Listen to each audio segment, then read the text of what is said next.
First floor hallway. Only 10 minutes left. Room 110. This room wasn't open before. This must be it. Okay, room 10. This is just like back room 411. Okay, room 10. As I was going to school, my two sisters met 3 men with 4 wives. Each wife had 5 children, each child had 6 cats. How many were there going to school? The bomb will be there. Riddle added inventory. A riddle? Tamaka. Hold on, I need to focus. He had his 2 sisters. 3 men with 4 wives. 5 children, 6 cats. No! Congratulations, you're still alive. Wasn't that fun? What? As I thought. I was trying to tell you, Rain and I already disarmed the bomb. Oh. First floor hallway. Raina sent me to get everyone. Where were the guys? I think they headed upstairs, but they should be heading down by now. Still, we should. What was that? The gym. Oh no, Raina. Room 2, gym. Raina, what happened? Where are you? Raina. All I hear is Cecily's footsteps, but that sound, could it have come from... I'll check the stage.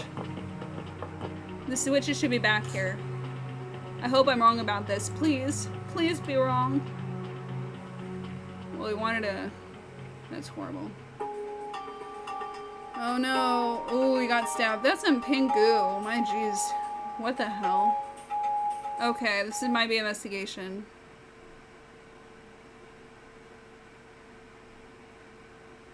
Okay. 6 hours remain. Edmund, Raina. No way. How is this? Oh boy, here we go. Wowzers, a whooping 2 bodies have been discovered. Please gather in the gym immediately.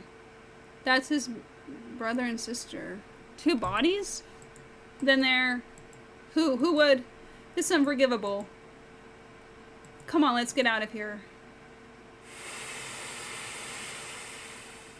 Room 2, gym. I feel dizzy. My head is pounding. Yeah, I would too. Seeing her friend and her brother or whatever. That's sad. I know what I saw, but I don't want to believe it. I knew this would happen. I knew someone would die, but I wasn't prepared for this.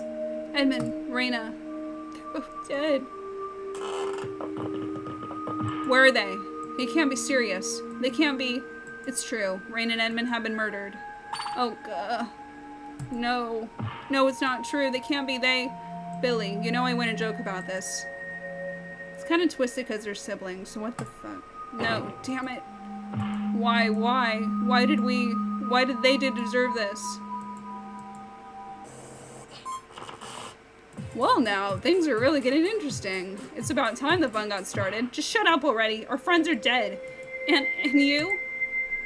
Why? Huh? Why did he kill them? Why? Hey, I can't take credit for this. I don't even have a body to kill with. Then who did kill them? Do I really have to spell it for you? The murderer is one of you. Well, what? One of us, actually.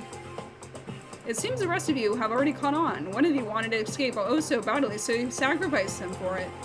The end justifies the means, am I right? Am I right? No. Anyway, let's move things along. We don't have all day. It is up to you to figure out who committed this heinous crime, and in accordance with the rules, you'll be allotted time to investigate. I'll give you until the end of the hour, then the inquisition will begin.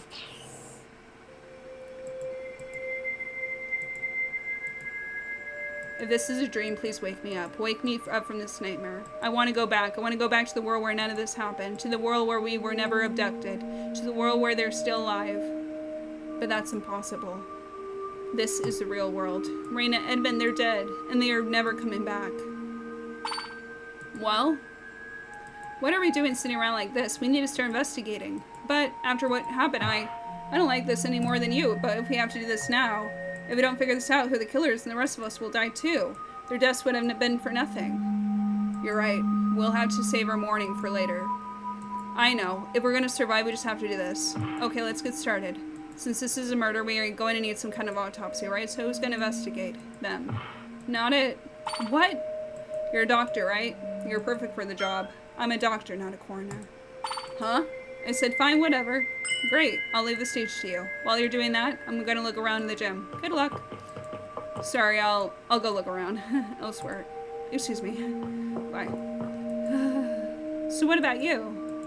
Backstage, are you sure? You don't have to. I think I managed this by myself. I'm fine. It's not that I want to. I have to do this. Not just for me, but for Edmund and... I forgot her name. I won't let the right killer get away with this.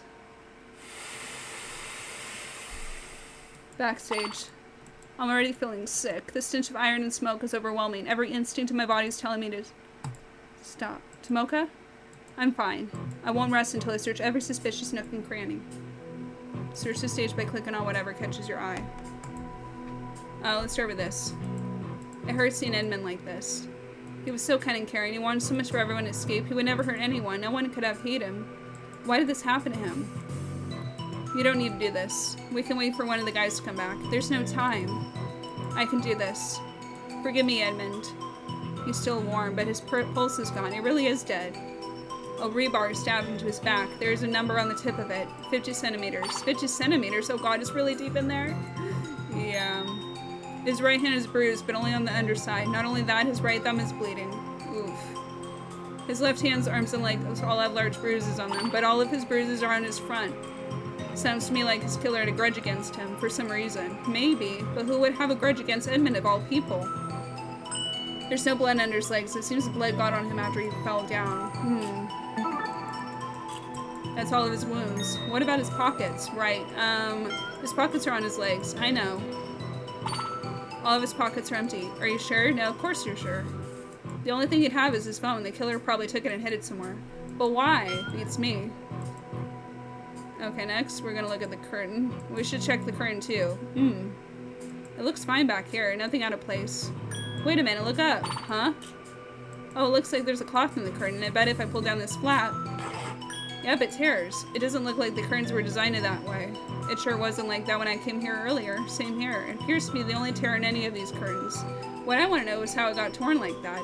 You need a ladder to get that high, and we haven't seen any step ladders anywhere today.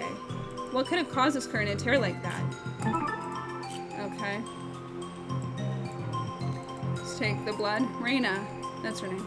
She was going to study criminology to become a detective. She often had a scary look on her face, but she was always kind and caring.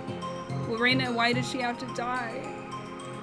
I'm so sorry about this, Reina. Wait, are you actually gonna... One of us has to search her, so I'll do it. Seriously? You're one crazy girl. I never imagined having to ever do this. Her upper body's covered in cuts. Her blood is making things difficult to see. She's got bad. She's probably got the worst. Well, both are them bad. Her hands seem fine, but her wrists are cut. I'm pretty sure we already see that from back here. Her blood is still slowly dripping from her cuts. I think these wounds are fresh. Did I ask for the details? Sorry, I wanted your opinion. Yes, the wounds are fresh. The stage weight is crushing her back. I believe it's on top of her right lung. It just barely missed her head. Good thing, too. I don't even want to imagine what that would look like. Speaking of which, I should check her head, too. Her hair is so soft. She put so much care into it. It's her natural hair color, too. Blue hair is a relatively new mutation, I hear. There are a few small cuts in the back of her head, but what? It's strange. It looks like she was bruised there, too. I think that just about covers her wounds. So much was done to her. It's so cruel. Any idea what killed her? It's hard to say. All this was done in a very short time span. Any one of these wounds could be the killing blow. And any of them could have been inflicted before or after she died. I see. What exactly happened here? I'm afraid to ask, but does she have anything in her pockets? I'll check. Oh, her phone. It's locked, but maybe it's for the best. I should check her other pocket while I'm at it. What is it? Me backstage alone. It's a note. There's something written on it. Me backstage alone, but there's no signature. It's never that easy. I think I checked just about every inch of Reina. When we're done here, take a shower, please. True. Yeah. I wish I had changed of clothes. Let's look at this rope. These ropes are used to control the curtains. All except for those down there. Were those ropes there last time you searched here? Definitely not. Those ropes were hung up the rest. They would have stood out like a sore thumb for sure. Yeah. It's safe to say that these ropes were cut. Yeah, you can see the rope ends soaked in blood. Let's look inside the rope piles. I'm thankful that they're in neat little piles. It would take ages to untangle them. What did you find? Looks like a lighter. And an old looking one at that. Oh, they had a lighter. Could one of us be a smoker? If they are, they hit it very well. I wonder where it came from. Why would this be under the clean rope pile? Oh, this little eerie and dark. I'm good. I think this would have been blood, but it's colored in pink, so it's less triggered or like bad for a game. These stage weights are used to move currency and equipment on the stage. According to the writing on the weights, they each weigh 15 kilograms. 15 kilos? Poor Reina, who could have done something so horrible to her? That's what I want to find out. Okay. This thing. This microphone stand. A microphone stand. It hasn't been moved since I was last here. Yeah. It's pretty heavy, so it could be used as a weapon. But it's still clean, so I don't think it was used as one. I think that covers everything back here. Thank goodness, I don't think it can stand being here any longer. Me neither. No, not now. Tomoka,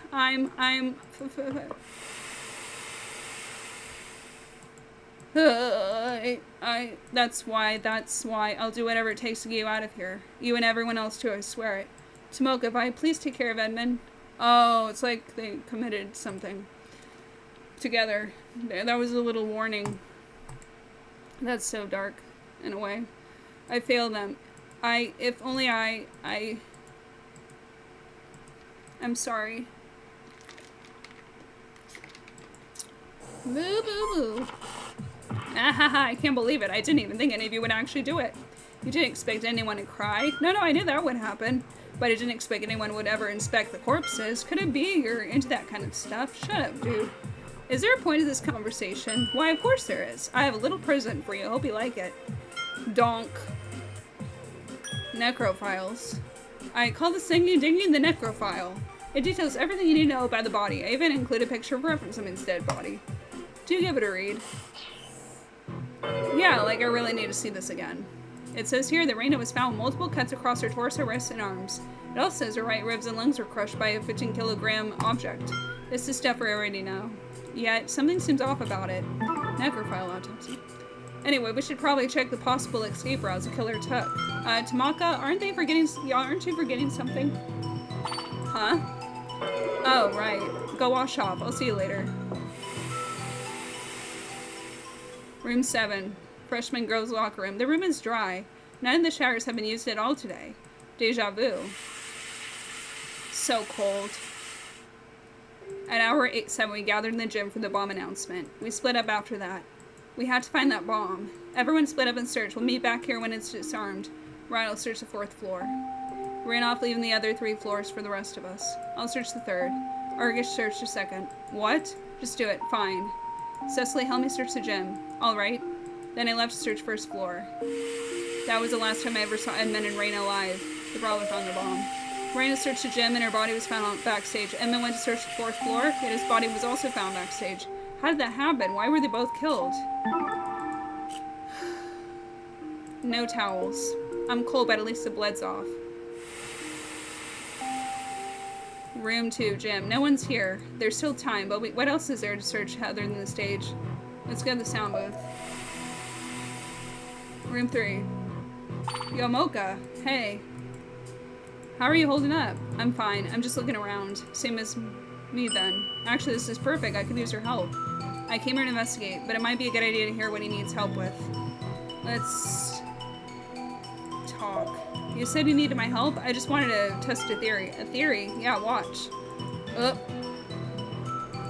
It's kind of cramped in here. And a little dusty. Are you okay? I'm good. I'm coming back. Remind me never to do that again. If Billy could crawl through, I'm pretty sure anyone else could.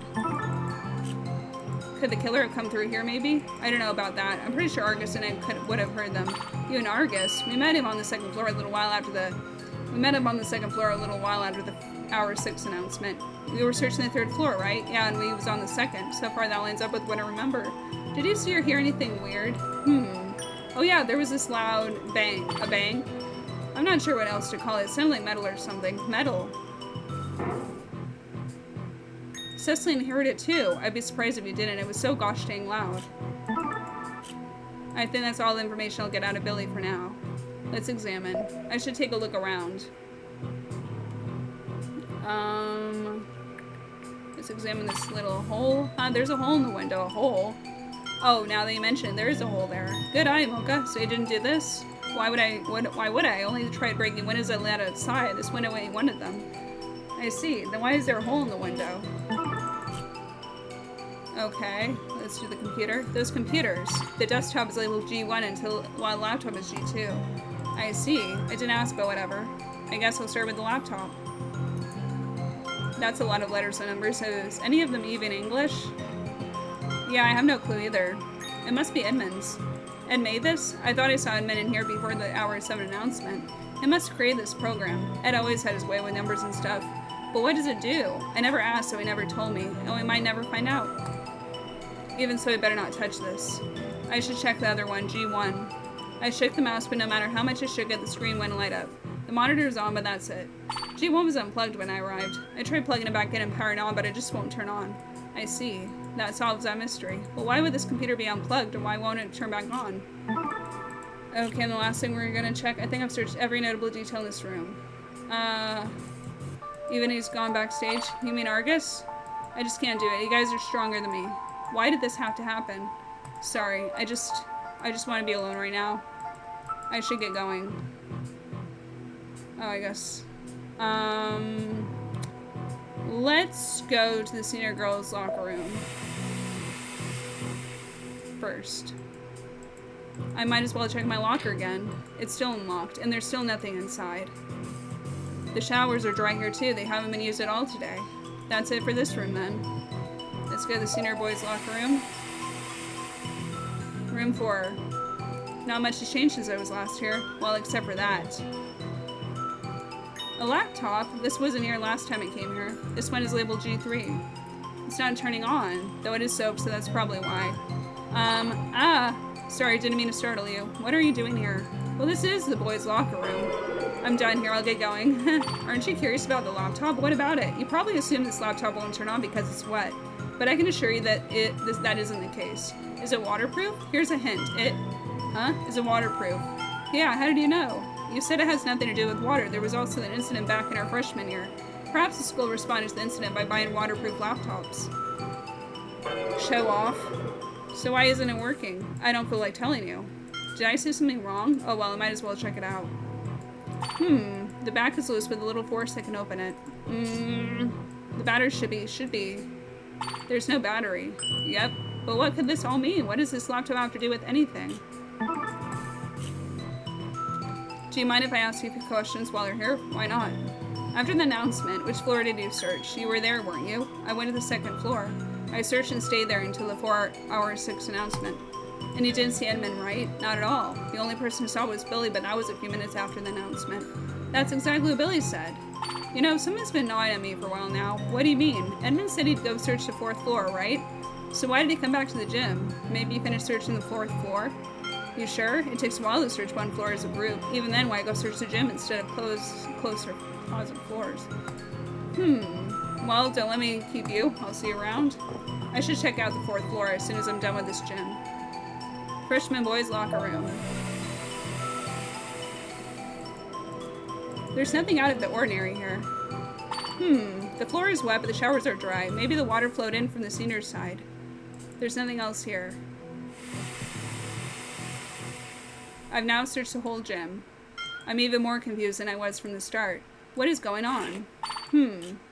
Glass? There are pieces scattered everywhere on the floor here. They probably crushed them when we rushed inside. But why is there glass on the floor in the first place? There's not much time left. I should hurry and check on the 4th floor.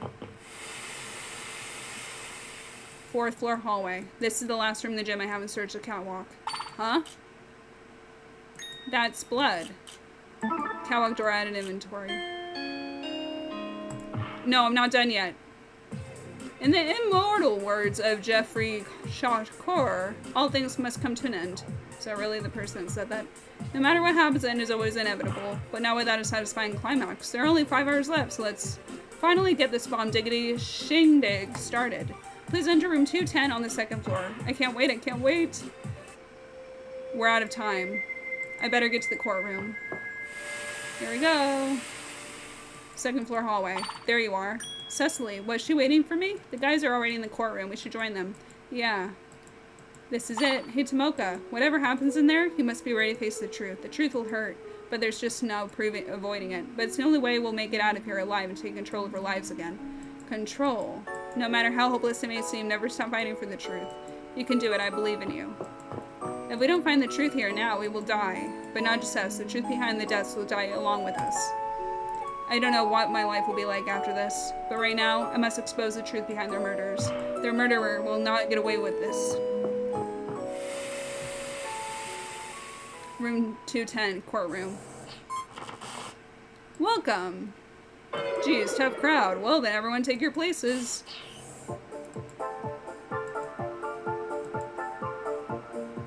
I'm pretty good at this, I think, now. Initiating Inquisition EXE. Edmund, Reina. They died before they could achieve their dreams. No, they were murdered. One of us killed them. I'll never forgive them for this. No matter what, I must expose the culprit. That's all I can do for the Lockwoods. 12 hours. Here we go. 7 years ago, I was an only child, so my parents had no shortage of love to shower me with.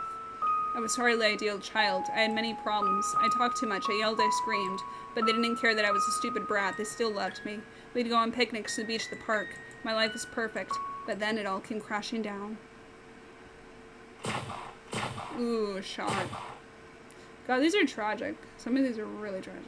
My perfect life was stolen from me. I was left an orphan. I had nowhere to go until he came through those doors. Hey there. It's okay if you don't remember me. I was a friend of your parents. In their will, they entrusted me to take you in. 3 months later. Over my dead body. I understand your frustration, but you have no say in the matter. You will hand over the Hosokawa girl now. You and your lot are now trespassing. Leave him out before I call the police. By all means, go ahead. I'm sure they would love to hear I abducted the girl. Abducted? What are you talking about? Her father, Yamada Hasegawa, was the previous leader of the Hasegawa group. In the event of his death, his direct descendant is next in line. In other words, Tomoka Hasegawa is to be the next leader of the Hasegawa group. It is my responsibility to make sure the child carries out her duty. Now that you understand, you will hand her over. Oh, I understand all right. I understand you're ignoring your leader's wishes. Excuse me? According to Yamada's will, I'm entrusted custody of Tomoka until she turns 18. I have an electronic copy on my phone and I can have it verified by the court. If this is true, then we have no choice but to comply. In the meantime, she needs to be protected, so... No, that won't be necessary, but we must. She's already been through so much more than any 10-year-old should.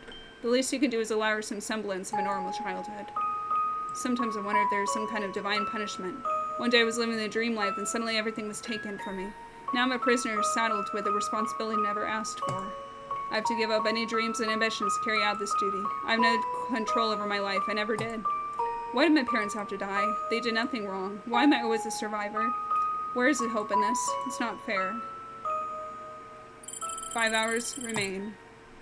Let's go. Let's do this trial.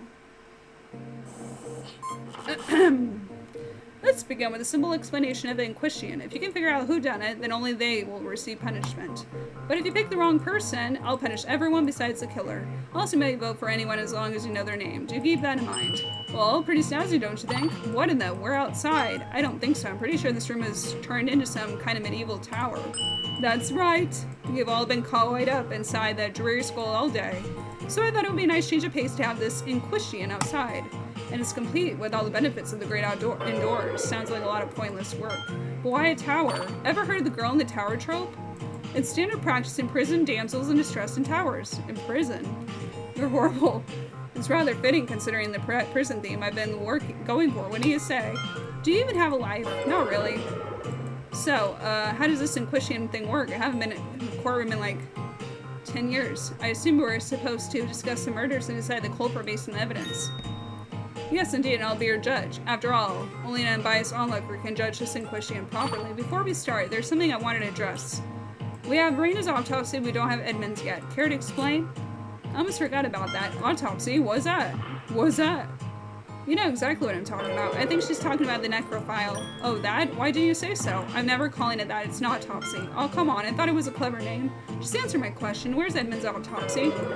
It's embarrassing to admit, but I wasn't prepared for 2 murders, so I picked the most recent and most interesting death and opted to forget boy genius. So I got lazy. I'd rather you never not call it that. Think of it as a freebie. A freebie? So you're not saying his killer is getting away? That'd make it easier for you to escape. You should be thanking me. You'd be definitely run out of time if you had to solve both murders. So the time limit is still in effect. Yuppers, now then to clarify your objective. The purpose of this inquiry is to find the culprit behind the murders of Miss Brocon. Brocon? Then are you saying that there was only one culprit? I'm not saying anything. But enough talk, start talking. You say that, but what are we supposed to talk about? I don't even know where to begin. Then let's start from the beginning with what happened before the murders. Makes sense. Okay, let's get started. It's time to begin the debate to decide who we think the killer is. I'm scared, but I have to listen and be ready to speak up. I'm the only person I can really depend on to find the truth. Your first debate is about to begin. Would you like to hear more? Yes. Okay, throughout this question, we'll encounter several debates. So, during these debates, characters will discuss the current topic. Once everyone's finished saying their piece, the debate will start from the beginning. It's up to you to reveal any contradictions in their statements. So we got the evidence here, statement here, contradictory statement selection. Relevant evidence will be provided for each debate. Cycle through. You're provided evidence using the evidence selector buttons. And then next statement too. Sections of possible contradictory statements are colored red. These are called weak points. Once you find the contradiction between evidence and weak points, click on the correct weak point where the right piece of evidence is displayed. Don't worry if you don't get it right away. We'll start simple. Group discussion. Rule. So the victim is Raina Lockwood. Thank you, Captain Obvious. She was killed backstage. The killer must have waited for her, then killed her with the weight.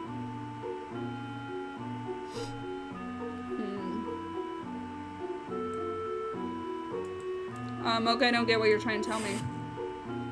Oops, I didn't get it too well. Whenever you make a mistake, your confidence gauge will get damaged. You may have noticed that it wasn't taking any damage, but the shield has. She'll absorb the first hit, but further mistakes will present further damage. Shield recharges after each debate and question, so you'll always have one free hit. What happens if you take too much damage? Bad things. Anyway, back to the trial. That wasn't it. This isn't the time to panic. I need to stay calm and try this over again. Okay.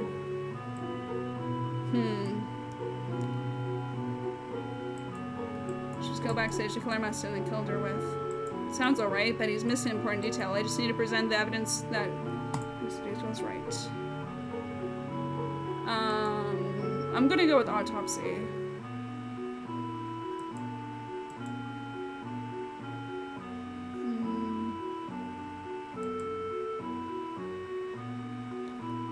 Let me see. Thank you, Captain Obvious.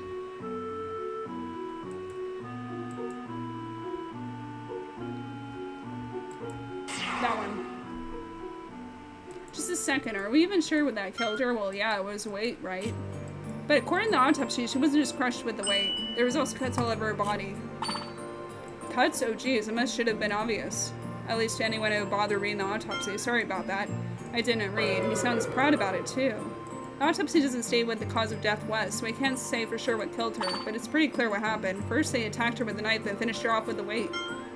Are we sure those cuts were made by a knife? We didn't find one anywhere. They're most certainly made with some kind of blade. Unfortunately, we didn't find one during our search. The killer probably disposed of the knife after leaving the gym. But why? It doesn't make sense. It's not like we can check the fingerprints. He has a point. The killer had nothing to gain or lose from hiding the knife, so why? The knife isn't what's important here. All we need to know is that the killer attacked with a knife and finished her with the weight. But couldn't the killer have used a knife after crushing her? Possibly, but I don't see they would. The weight is enough to kill anyone. Attacking her with a knife after death would be a waste of time. I guess you're right. It wouldn't make such much sense. Okay, so Raina was killed with the weight. That much is obvious. Well, we all know Cecily did it. What? Oh boy, the first of many accusations. Now this is really in question.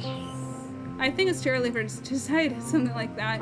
Come on, think about it. When we split up to find the bomb, everyone left the gym. All except for Cecily and Raina. They stayed to search the gym. Cecily was with Raina before she died. She's a killer. Hey, wait a minute. I knew this was coming. But soon you'll realize I couldn't possibly have killed her. Cecily was in the gym with Raina, but I know that she couldn't have killed her. Group debate.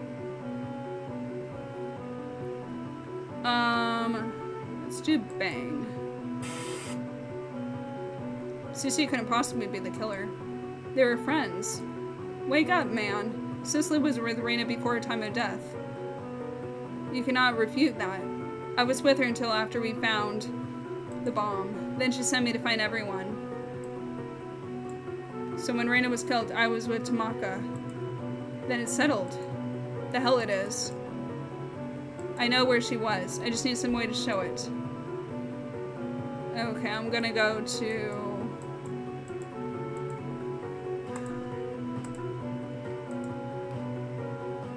Oh, I think that was it. Hold on. That one sentence.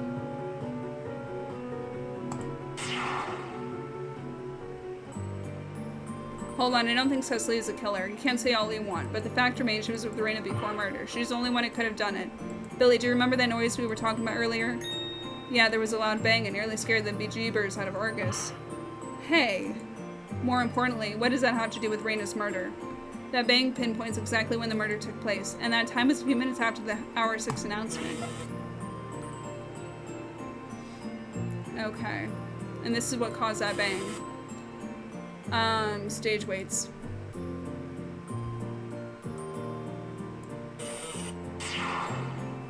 The source of the bang was when the stage weight's being dropped. Maybe, but Reina's body was under, right? Would it still make that sound? No, of course not. Reina's body would have absorbed that impact, but the weight that crushed Reina wasn't what caused that sound. The bang was caused by a second weight. One weight landed on Reina, while the other one missed her and landed on the weight's base, and results in that loud bang. I see, that would explain it. But how do you know the 2 weights fell? The 2 weights fell because of these.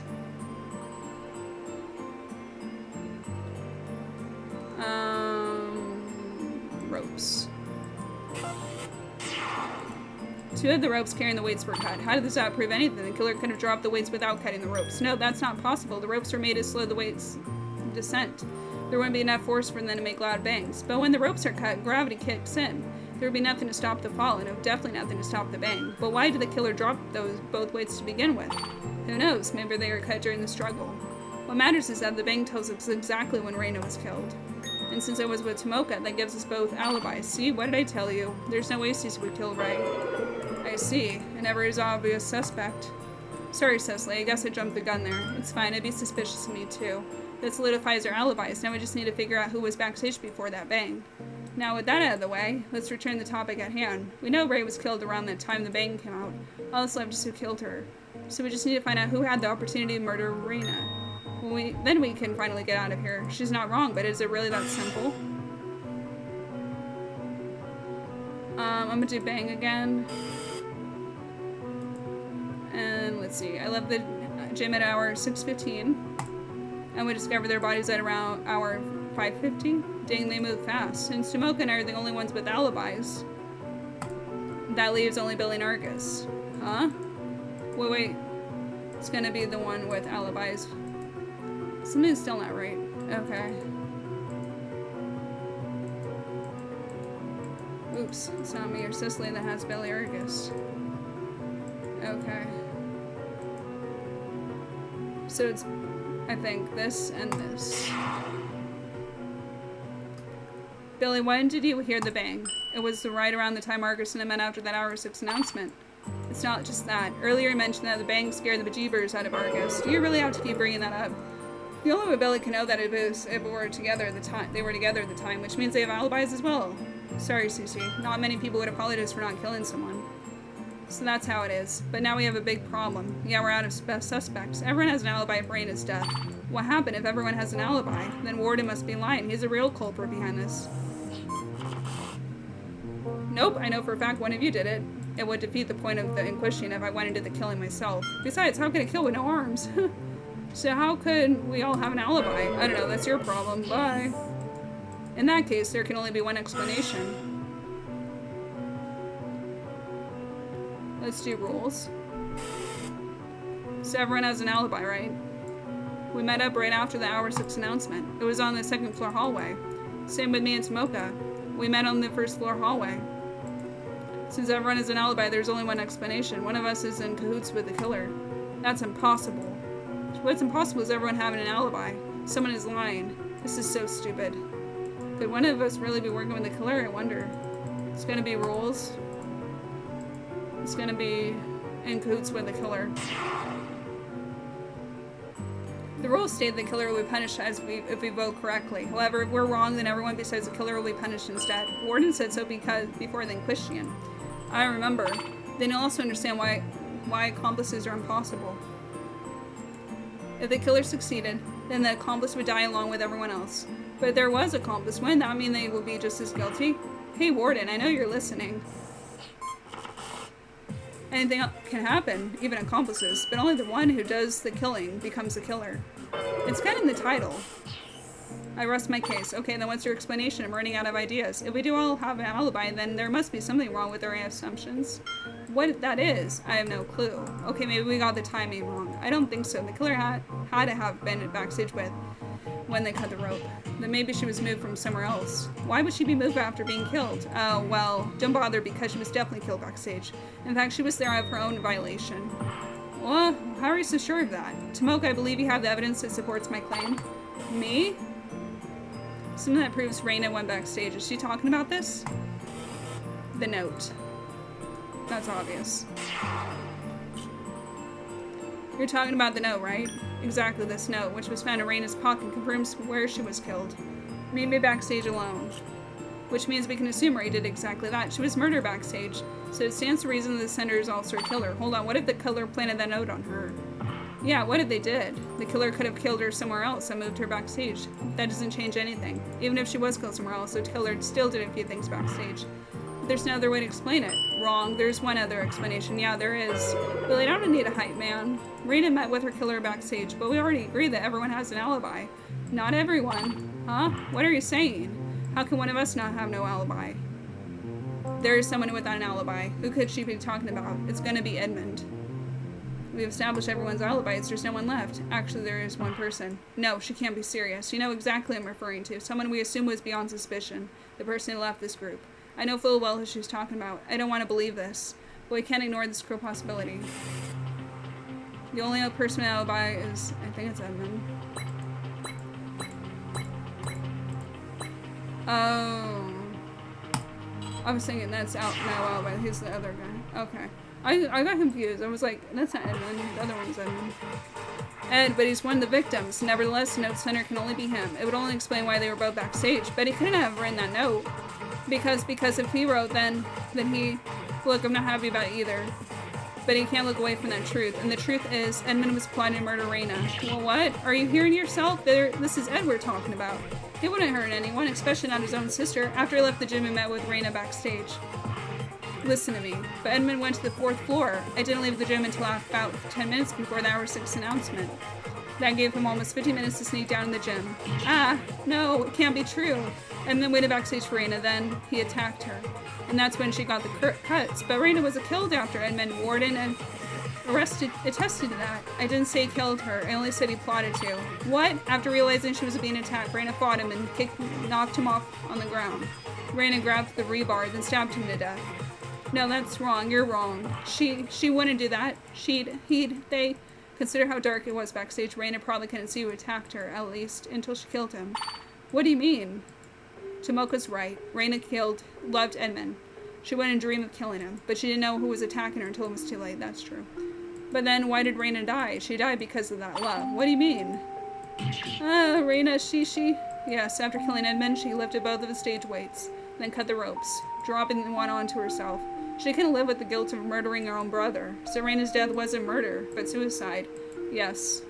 I can't believe this. I never thought she'd go that far. No, you're lying. I'll do whatever it takes to get you out of here. Was he going to know? Tomoka, I know this is hard to accept. Even now I feel awful revealing this. But we can't turn our backs on the truth, no matter how painful it is. No. No. It's not true. Edmund, he wouldn't ever do that. But everyone else has an alibi. He's the only one left. Edmund, he plotted to kill his own sister. I don't want to believe it, but I have to accept it. No matter how much it hurts, I have to accept it.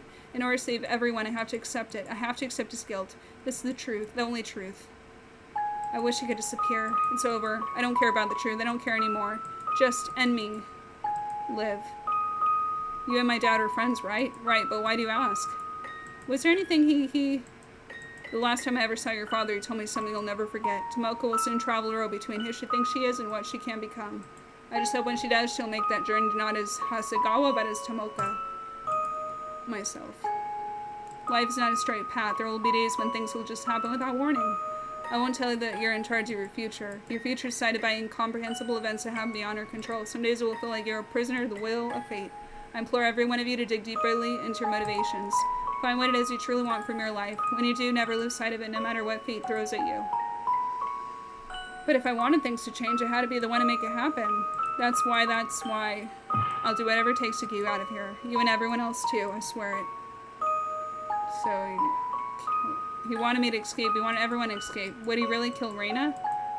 Yeah, and she defended herself and then committed suicide because she felt guilty.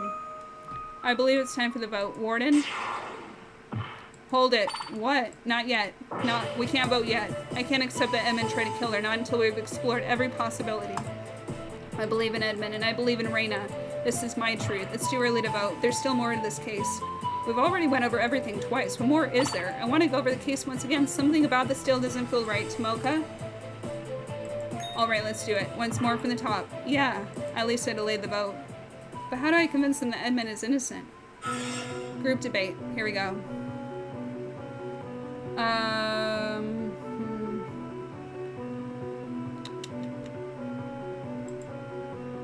Let's just go ahead. Sometime before the bomb announcement, Edmund wrote a note for Reina.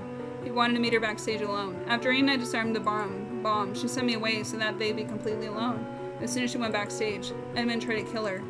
But Reina overpowered him and killed him instead. Are you satisfied yet? The evidence does not lie. Their minds are set. Do I even have any evidence to break their argument?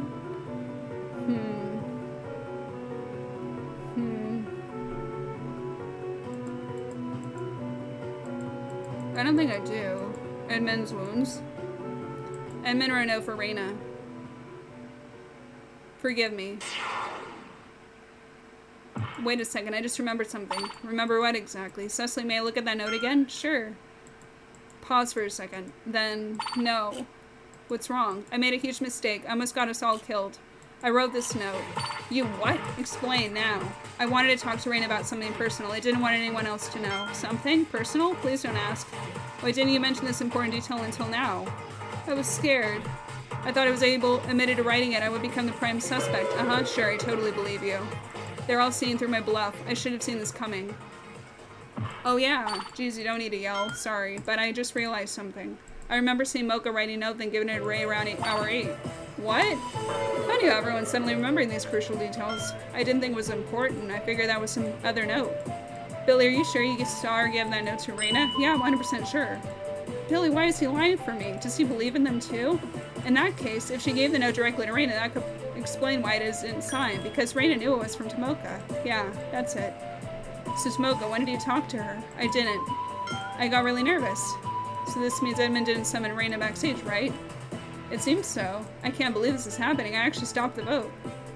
Well then, I believe we have a new suspect. What are you talking about? She admitted to writing that note. Which means she met them backstage and killed them too. Well, wait a minute. That's impossible. Why? Because she wouldn't lie? It's not that. If Tomoka really killed them, when did she have that chance? I met with Tomoka right after Reina and I disarmed the bomb. Then we both heard the stage weights bang. Tell me how can she be in two places at once? Frack. No, Tomoka was not involved at all. However, you're right about one thing. Edmund and Reina still met backstage. What? Right. Just because he didn't write the note doesn't mean they were never met. But how? They're siblings, not telepaths. They still could have agreed to meet earlier. Either that or Reina assumed she was meeting Tomoka, but Edmund was waiting instead. But why would they meet before the announcement? Only Reina and Cecily knew when the bomb was disarmed. Everyone else didn't know until after the hour 6 announcement. Trying to meet while the bomb was still active is just crazy. Then how about this? He came down after he finished searching the floor. It's no use. They still think Edmund tried to kill Reina. As long as everyone has an alibi, they'll assume the story remains the same. In that case, we'll just have to prove the two murders are unrelated, but how?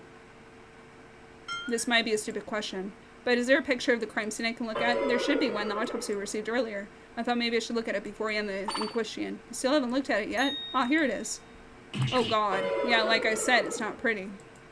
They're actually dead. Did you think we were lying? I wish we were. You know, it's cleaner than I expected. Whoa, what? Cleaner? In what sense the word is that clean? My room is cleaner than that. No, I mean, what is it? What do you mean, Billy? I'm desperate. Give me something I can work with. I don't know. I guess I was expecting them to be a little more blood than this. More blood than there already is? Yeah, that's kind of dumb. You're right, it's nothing. Maybe it is nothing, but something definitely caught his attention. The question is, what is that is? Billy said he expected there to be more blood. If I think over how the murder was supposedly committed, maybe I can find the lack of blood he's talking about. But where exactly? It's gonna be on him. Edmund died first, right? Yeah, she killed him with the rebar. What's wrong with that? And that would mean Edmund was the one who attacked her with the knife. Could he just skip to the punchline? I'm saying that Billy's right. There is too little blood. What are you talking about? I knew it wasn't just me. Hang on, Tomoka, how the hell did you come to that conclusion? If Edmund attacked her with the knife and Reina killed Edmund with the rebar, then why isn't there more blood on Edmund? What are you saying? Why would there be more blood? You've all seen how messy Reina's wounds were. Blood was still dripping from her cuts. If Reina stabbed Edmund while he was down on the ground, then why isn't his clothes stained with her blood? But there's blood on his shoes. Do you really think the blood from all those cuts would only land on his shoes? She would have had to stand over him to stab him, but there's no way blood would have dripped onto him. I assume you have some sort of explanation then. As a matter of fact, I do. This is why there's blood only on Edmund's shoes. I'm gonna go with stage weights. It's more likely that Reina's blood splashed onto him when the weight crushed her. What? With all those cuts in her body, I doubt there wouldn't be at least some sort of splash. Kind of like squishing a sponge full of water. I do not need the mental image right now. Disturbing thoughts aside, it's starting to make sense. Moko's right, so that means it means... What does this mean? Do you even need to ask? She means someone other than Reina killed Edmund. Oh, I see. Do you really think it's that simple? What do you mean? The absence of blood does not completely rule out Reina as Edmund's killer. Beret would have had to stand over Ed, so you all have a one-track mind. There's more than one way to stab someone. Consider the possibility of Reina stabbing him while he was still standing. He'd fall over without getting a single drop of her blood on him. That's quite a stretch, you know? If he was still standing, that would mean Edmund was facing away from her. Simple, he had sliced her a little bit and ran away. Then Reina stabbed him while he was trying to escape. Ugh, still, no, I won't believe her. Ray isn't like that. Right, Mocha? Let me see if I understand. Argus, you're saying Edmund attacked Reina with the knife afterwards he ran. Then while he was facing away, Reina stabbed him with the ray bar. Yeah. But if that's the case, then how does he explain this? His wounds. If Reina retaliated while Edmund was running away, how do you explain his bruises? Bruises? What bruises? Edmund has large bruises on his hands, arms, and legs. What's odd is that these bruises were on the opposite side he was stabbed from. So where do these bruises come from? You don't miss a single detail, do you? We're still waiting for an explanation, Argus. It's simple. His bruises were a result of the fall. His fall? After Reina stabbed him, he fell over. There we go. The bruises have been explained. Hold on, that can't be it. The bruises are definitely from something more serious than a short fall like that. It's more likely that it was beaten with something, like the rebar or the microphone stand. I feel like we're stumbling onto something big. It all has to do with those bruises. I must think carefully. How were those large bruises formed? Argus suggests that Edmund's bruises were formed from falling. Could that be true? No. Like Cecily said, a short fall couldn't create such serious bruises, but I don't think he was beaten either. It's almost looked like the bruises were one continuous mark. The microphone stand and rebar are both too small to create bruises of that size. The bruises must have come from something much bigger. The floor, perhaps? The fall was too short to create bruises of that magnitude, but the microphone stand and rebar are also too small to create those large bruises. I get your point, but do you have a better explanation? I do. The cause of Edmund's bruises was falling. Falling from where? The catwalk. That's easy. There's only one place he could have fallen from. Where else would that be from the catwalk? The catwalk? But that's... Tomoka, are you sure about this? I am. When Edmund went to search the 4th floor, his search brought him to the catwalk. His killer pushed him off, sending him falling all the way down the stage. I see, I think that makes sense. That is plausible. No, that's what happened. Cece, you remember, right, Tomoka? If Edmund fell, then that explains what we found backstage. The curtain. Chair. You're right, that would explain the curtain. The curtain? What about it? There was a large tear in the stage curtain, so we believe Edmund has something to do with it. What? How? That makes no sense. Anyone could rip the curtain. Not like this. The tearing started from the middle of the curtain and was torn downward. And the starting point of the tear is way out of anyone's reach, even with the stepladder. Then it could only happen to Ed, right? Exactly. After he was pushed off, Edmund grabbed on the curtain. Yeah, that makes sense. With the curtain to slow his fall, and then as soon as he did it, the curtain tore downwards. That's the only way the curtain could have been torn like that. It's cheap. No, it's still wrong to think that Edmund was pushed off. What? But looks like it's up to me to set the record straight. Rebuttal. Okay. Catwalk door. Let's do it. Edmund went to search the 4th floor, but he didn't enter the catwalk. Yeah, I did. Well, we already discussed. Edmund went down to meet Raina in the gym. No, there he planned to murder her. Oh, and about that old curtain, that tear was always there. He's right, Edmund might have done something like that, but I have evidence to the contrary. I'm gonna say it didn't enter the catwalk. Why wouldn't Edmund search the catwalk? Besides, you can see that he cut off his finger on the door handle.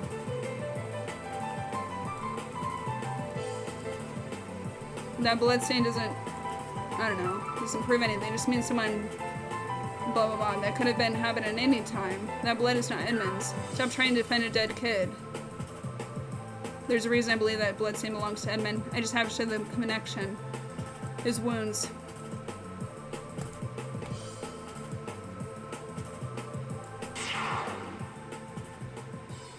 No, I can prove Edmund went onto the catwalk. The catwalk door had a bloodstain on it, yep. Tell me, doesn't this bloodstain resemble anything at all? Call me crazy, but doesn't it look like a fingerprint? You'd think so, then. When I checked Edmund's body, his right thumb was bleeding. If he grabbed the door handle with his right hand, then his thumb would be in the same spot as that bloodstain. Is he trying to visualize it? So you really believe someone followed him onto the catwalk and pushed him off? I mean, how would they know to do that, and it just makes no sense? Yes, I'm very certain. So am I, and I just thought of something. Oh? You don't have to sound so disappointed. What were you thinking about? Well, you know how you said that Ed was pushed off? He grabbed on the curtain as he fell, right? Right, yeah, so? He was probably still alive since he slowed his fall, which means someone was backstage after he fell. And that person stabbed him with the rebar, right? Right, so that begs the question, who stabbed Edmund? That, maybe was whoever pushed Edmund off. They came down and finished the job. Or maybe Raina was more bloodthirsty than I originally thought. No, I believe Billy's on the right track. The one who pushed Edmund off also stabbed him off with the rebar. So they ran out into the stage and stabbed him. Hold on, that makes no sense. Edmund wouldn't be lying there waiting for his killer to book it out of there. After landing on the stage, he was likely in a state of shock and couldn't get up right away. But even so, it'd still take the killer forever to run down. And that's not taking into account being unseen or heard by the rest of us. You're right, they couldn't run down fast enough. Instead, they used another method. They killed Edmund without running down the stage. Huh? What do you mean? What other method? The catwalk. Before we could reveal the method, I must explain one thing first. Where's the killer when they murdered Edmund? It wouldn't make sense that it would be in the stage. It would be in the catwalk. Edmund's killer not only pushed him off the catwalk, they also dealt the killing blow from the same place. The same place? You mean the catwalk? Tomoka, are you serious? Very. After Edmund fell to the stage, this killer dropped the rebar above Edmund, impaling him in the back. No way. I'm just speechless right now. In what world is that even possible? I mean, the chances of it landing in the exact spot to kill him is... It wasn't exact. The positioning of the rebar has been bothering me for a while now. Why did the killer bother stabbing him with a rebar in the first place? Why didn't they just beat him over with the head with it instead? Yeah, you're right. Those rebars aren't awfully sharp. The rebar also went in pretty deep, which would have taken a lot of force, but considering the catwalk's height and the rebar's weight, it could have definitely impaled him. This is insane, but I suppose it is possible. Don't get me wrong, I'm still not entirely convinced. But for now, I'm open to the possibility. Then it's settled. Ray didn't kill Ed, someone else did. So then we just need to figure out who did it. Hey, how long are you going to ignore the actual murderer? In case you have forgotten, this in question is for the blue Bracken. Oh yeah, we still haven't decided how she died yet. He's right, we got sidetracked with explaining Edmund's death. As much as I want to find his killer, we need to solve Raina's murder first. Now that we're on the same page, get back to it. You guys are boring me. We get it already. Oh my, I guess I'm not wanted here. So now what? We should review Raina's case with the new information we've acquired in mind. Sure, I'm fine with that. Here we go again. Group debates. Raina's wounds, let's do that. So Raina didn't murder Edmund, but where does that get us? She went backstage after he left the gym. I wonder if she saw him. Then he crushed her with a stage weight. But everyone still has an alibi unless when she saw Edmund's corpse. She killed herself out of grief. We finally know what happened. Let's start the vote. We now know Edmund didn't attack Raina, so if we keep that in mind, how does that line up with her previous assumptions? She killed herself.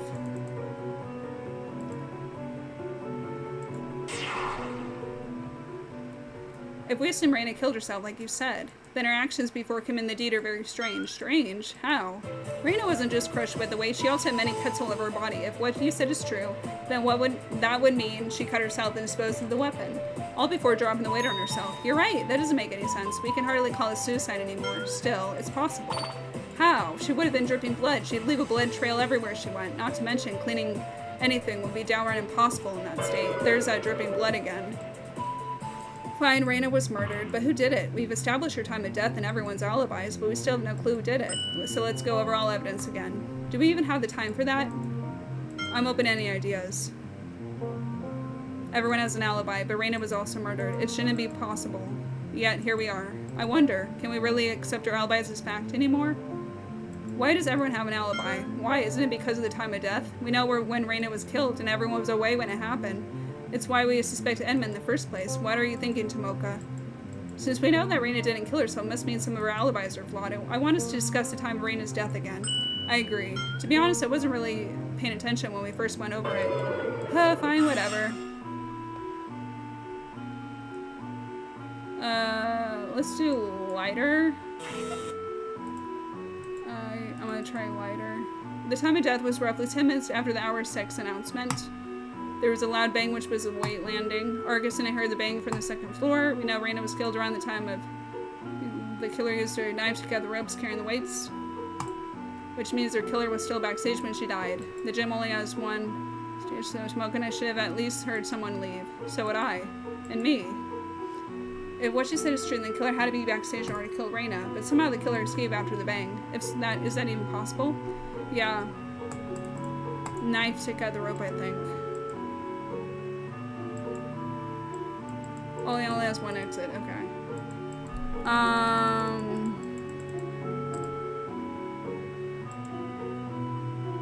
I think it was knife. I think it was lighter instead of knife. You say that the killer should have been backstage when they dropped the weight, right? Of course, it's common sense. Then why did they drop both weights? Both weights? What did he mean? There would have been any noise if they dropped only one of the weights on Raina. But they draw both instead. The killer's actions are very counterintuitive, yet that's what happened. Somehow they escaped the stage without Cecily and me noticing. But there isn't any way for anyone to escape the stage. Unless he used this. The lighter? You know, smoking is really bad for you. It's not mine! Cecily and I found this backstage. Yeah, it was in the rope pile. So you think the killer used that lighter instead of a knife to cut the rope? That's right, it can slice just like a knife. Have you seen films? Like, that's horrible. How? It doesn't look very sharp. No, not like that.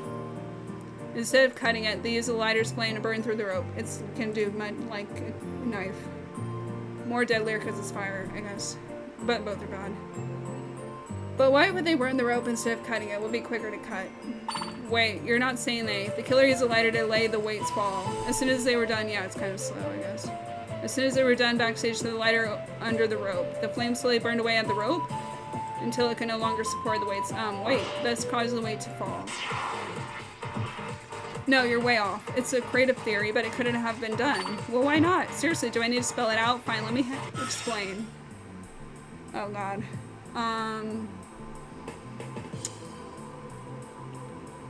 I'm gonna do lighter again, I think. What is a girl? If you just use common sense, the killer couldn't have used that lighter. It's completely unpredictable and risky. The rope pile would have been burning when we arrived. The killer burned the rope with the lighter, but how do I prove it? I'm gonna say the lighter and the rope pile would have been burning. Not necessarily. Once the rope snapped, the fire would be snuffed out by the rope's sudden movement. Yep.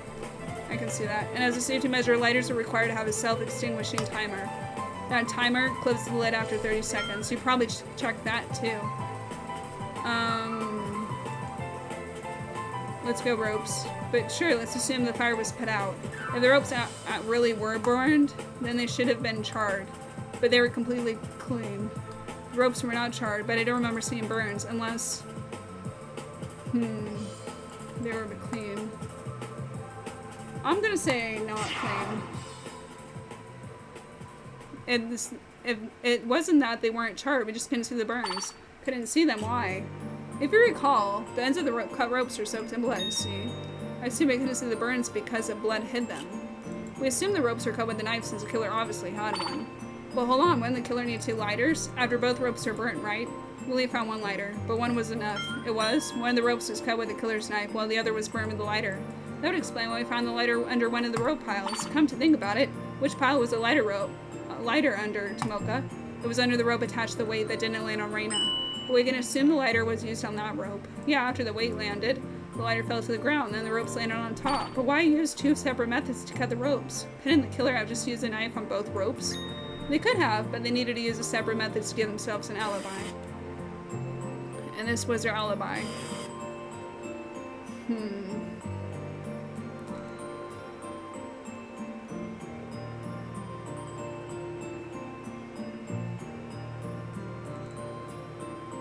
I'm gonna go with bang. That. After the weight fell, there was a loud bang. It was the only clue of Reina's time of death. We assumed the killer was backstage when the weight fell because they cut the ropes and they would have no time to escape before we all heard the bang. So the reason they used a lighter was to delay the stage weight's fall? That's right. The killer just needed to meet with someone else before the bang to secure an alibi. So the killer used a lighter to give them an alibi, but in the end everyone had one. But this brings up a big problem. Because the killer was able to manufacture an alibi, the rest of our alibis are utterly wrecked. Then let's go over our alibis again. We were all alone before the hour 6 announcement. We have no alibis. She couldn't have died after the bang, so it must have been before, but when? For all we know, she could have died before the bomb was defused. But that can't be it. Why would anyone kill before the bomb's defusal? Hell, why would anyone kill before the hour 6 announcement? Okay, that's a little off. As far as anyone knew, the bomb was still armed, right? I'm out of ideas, guys. Before? Wait a minute, could it be? I haven't considered that until now. It's only a hunch, but if I'm right about this, I think I know who did it. I'm gonna go with Cecily, because that was a weird thing to say. Why was Reina murdered? Why? Well, the killer wanted to escape. The rules stated that one of us has to kill and not be found out during the question.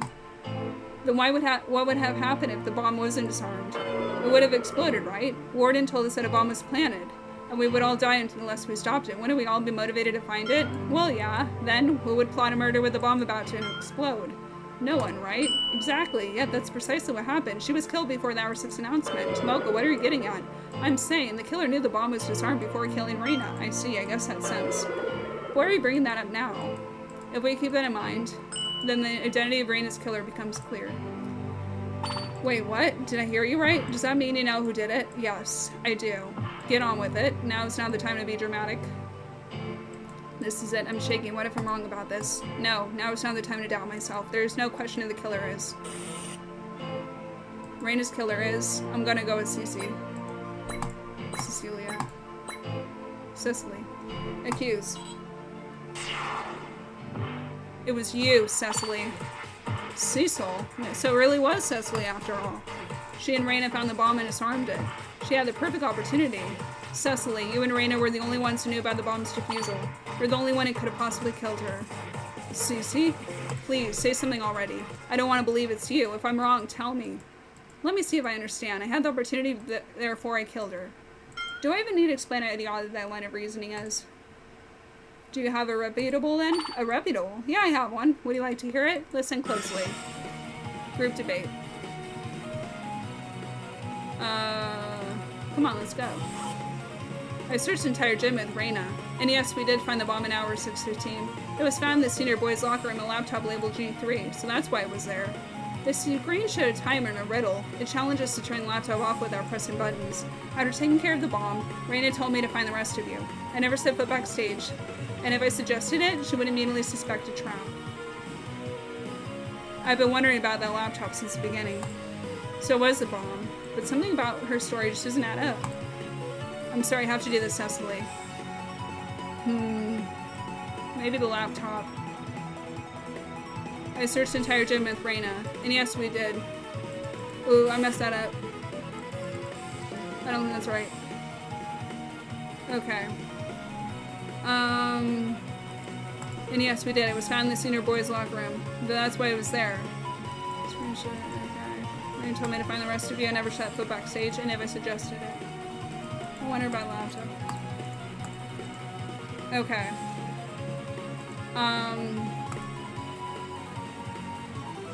I'm gonna say laptop labeled G3 is incorrect. Cecily, you're lying. What did you say? How is Cecily lying? Laptop G3 cannot possibly be the bomb because it never had a battery. Cece, if the laptop never had a battery, then that means it wouldn't have shown the riddle like you said. You lied about finding the bomb. Why would I lie about something like that? No, I still believe she and Reina found the bomb. We're still here after all. And Warden lied about the bomb. How rude. I never lie about exciting stuff like that, but it's clear she lied about the bomb's location, but... Stop it right there. I've had it up to here with your reaching. I'm not reaching. She's lying too. I will not stand by while he calls Cece a liar. Reputable. Here we go. Here we go. I'm gonna go rules. Just to prove you wrong. Laptop J3 may not have a battery now, but it doesn't change the fact that it was in the locker room. The mastermind just removed the battery when no one was around. Cece's being framed. I knew Cecily wouldn't confess right away, but I wasn't expecting Billy to jump in. However, I can't back down, no matter who stands in my way. I'm gonna say remove the battery. True, the mastermind couldn't have removed the battery if they were there, but remember the rules state that only the 6 of us are in the school? He's still going on. You don't actually believe that, do you? You can't prove this mastermind even follows their own rules. Like, look, the laptop just has to be the bomb. Why else would it be soaked like that? Cece's not lying. He has a point. I can prove that the mastermind didn't remove the battery, but there has to be something that was soaked. Soaked. It's not soaked. I suppose it's technically possible the mastermind replaced the battery, but I'm glad you're finally listening to reason. But even if it was, the shower wouldn't have any effect on it. What are you going on about? It's common sense. If any computer gets too wet, it dies. True, but not this one. Because every computer in the school is waterproof. Yep. Waterproof? You gotta be kidding me. I think the school bought them after freshman year. Yeah, some students were throwing the old laptops into the pool. I wish you're making that up. Cecily, your lies end here. So is this the part where I break down and confess to my crimes? Is that it? All you've proven is that I lied about the laptop. That's all. Nothing more, nothing less. I'm afraid it's more than that. You have a reason to lie about the bomb. You were hiding something, specifically the bomb's location. If we knew where the bomb really was, we would have suspected you sooner. You knew that, so you lied to keep us away from the bomb's real location. Interesting theory. Why don't you tell us where this real location is? That's easy. The bomb's real location is in the sound booth. It can only happen in the sound booth. The sound booth is the only room we can access with computers in it. And it was the last place that laptop was before it was moved. So the bomb was in the sound booth because the laptop was from there. That is assuming I'm not lying about the bomb itself. What? I'm the only person alive who knows anything about the bomb. It might have been a phone or a stuffed animal or whatever, and it could have been anywhere. But you wouldn't know for sure. That's true, only she knows what the bomb was and where it was. Isn't there some kind of proof it can present? There is something else who knows, huh? Someone else who? So how about it? Where was the bomb? Are you nuts? I can't just tell you. Then give us a hint or whatever. I already did, you dumb kids. He already gave us a hint. Cecily would know, but she won't tell us. And Raina would know, but she's dead. How would the rest of us find out? How did Warden intend to tell us where the bomb was? The riddle.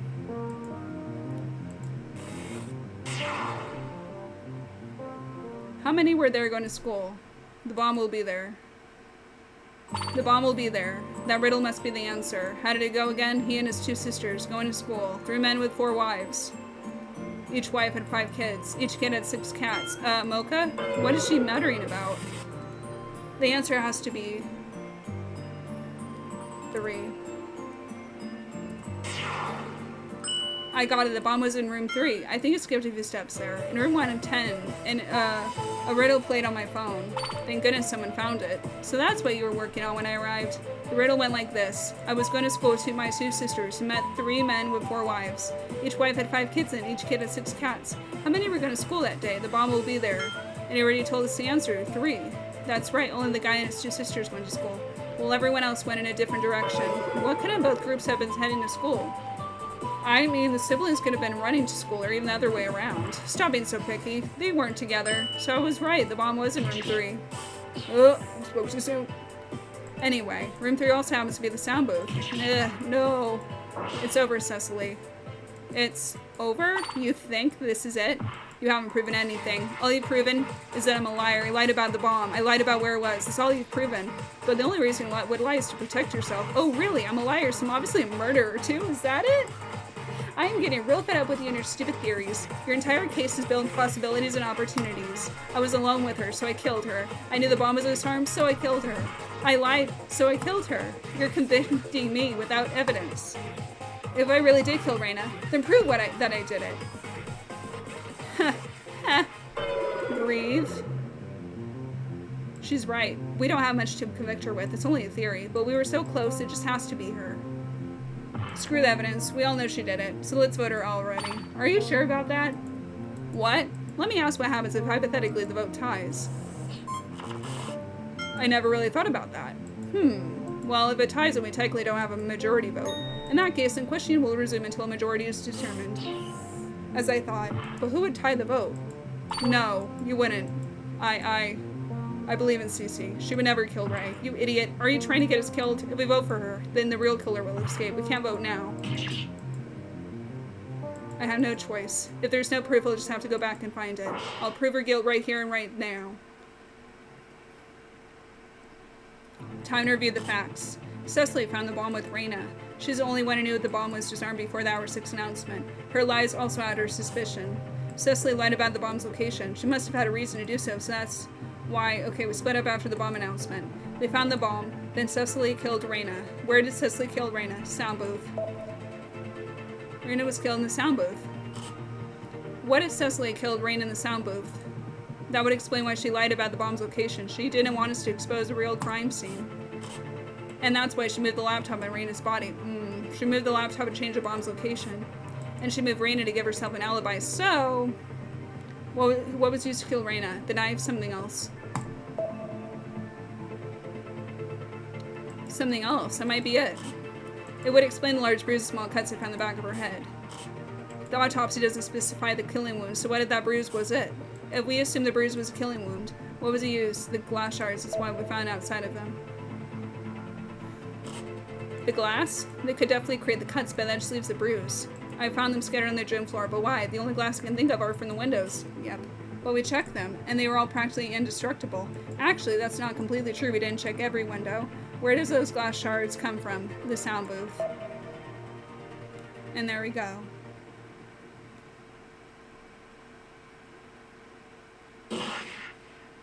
The murder weapon was a sound booth window. That's it. That's the murder weapon.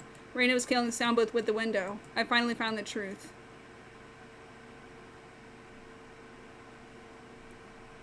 Cecily, do you remember when we inspected Raina's body? You mean when you inspected? Then yes, I do. How many different wounds did we find on her? 2. The cuts in the weight. Wrong. There were 3. 3? But the autopsy only mentions those 2. It does, but it overlooked one crucial thing. And this shows what that overlooked the wound is.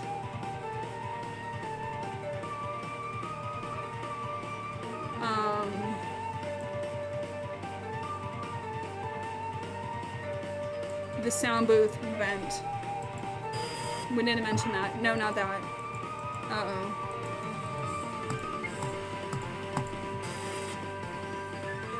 Oh.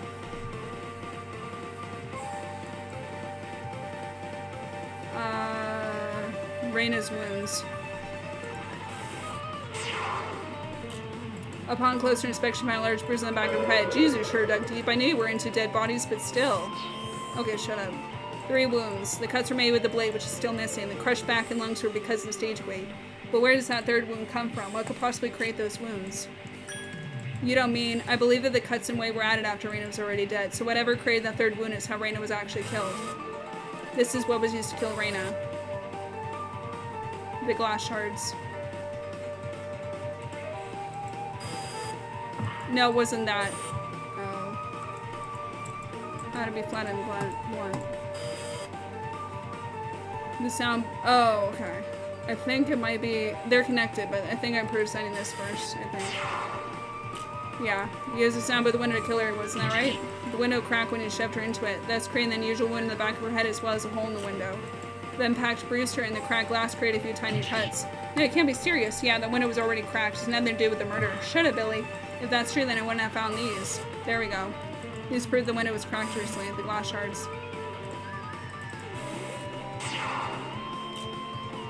During my investigation, I found glass shards scattered all over the gym floor. If that window was actually cracked as Billy claims, then these would have been cleaned up a long time ago. Billy, you must accept it. Cecily is a killer. No, Cecily didn't do it. She couldn't have. Those shards, they can't be from any other window. You should know this, Billy. You've tested them. Every other window in this school is virtually indestructible. No, that's not. You're all wrong. The window is a murder weapon. That's so stupid. The only time the window could have cracked was while everyone was looking for the bomb. If I'm wrong about how it was cracked, then explain to us how and why the window was cracked. Tell us, Cecily.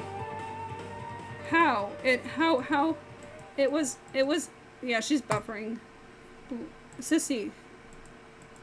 Cecily, you understand why I have to do this. I wish I could stand by Billy and defend you, but I can't. You're the killer. It's clear now. I hate this, but I have to do this. I'll explain this entire case from the start, then we can end this. It all started after the bomb announcement. Everyone split up to find the bomb. Raina and the killer stayed to search the gym. Around 6:15, the killer followed Raina to the sound booth. There they found the bomb, which was one of the computers there. On the screen told them to turn off the computer without pressing a button. By solving the riddle, they successfully disarmed the bomb. But only they knew that fact. The rest of us continued searching for the bomb until hour 6 announcement. Raina probably suggested regrouping with the rest of us.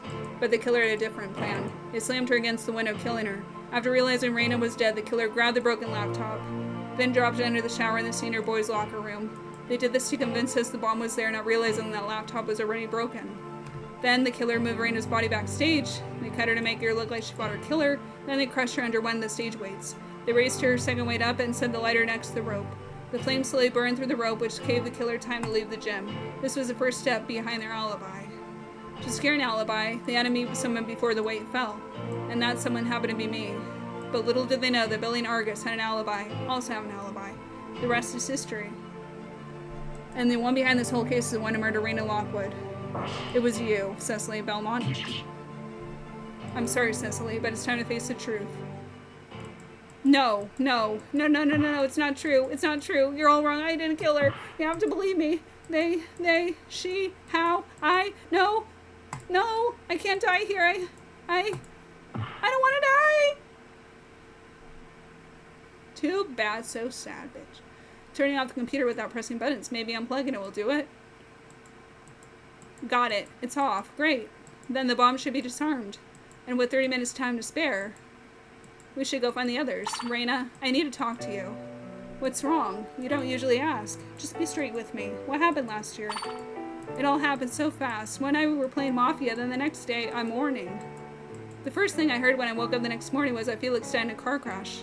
I was in shock. I couldn't believe what I heard. I didn't want to believe it. He died before I could apologize for everything I said. It was the first time I really wanted to see him again. What happened that night? Why did he die? Tell me. I need to know. Even if it's a lie, I just need someone. I'm sorry. Sorry? I fell asleep at the wheel. There's no excuse. It was all my fault. Felix is dead because of me. At least she's being honest. Ha. It's too cruel. He's dead because of you. Yeah, you still have your health, your brother, your life. I mean, she's lost a lot. That doesn't mean you can do that, lady, girl. Why do you always have to be so lucky? She's jealous. Cecily, shut up. I don't want your pity. I want my brother back, you murderer. And that's when she does this. No, not what have I done? No. Now you lost her. I can't believe it. I killed her. Why? Why did I do it? I never wanted this. Idiot. You idiot. There's no turning back now. I have to survive. I can't die here. I can't. I'm sorry, Raina, Edmund, everyone. Ooh, she's crying. Cecily. I think we're ready. Let's vote. No, I don't believe you. No matter what you say, stop it. Huh? It's okay. You don't need to lie for me anymore. It's over. I killed her. What are you saying? No, she's wrong. Tell her she's wrong. Cecily. Shut up, William. I'm ready. Please, put an end to this nightmare. Phew. So it's time for everyone to make their vote. Who will be chosen as a killer? Will he make the right choice or the awfully wrong one? What's it gonna be?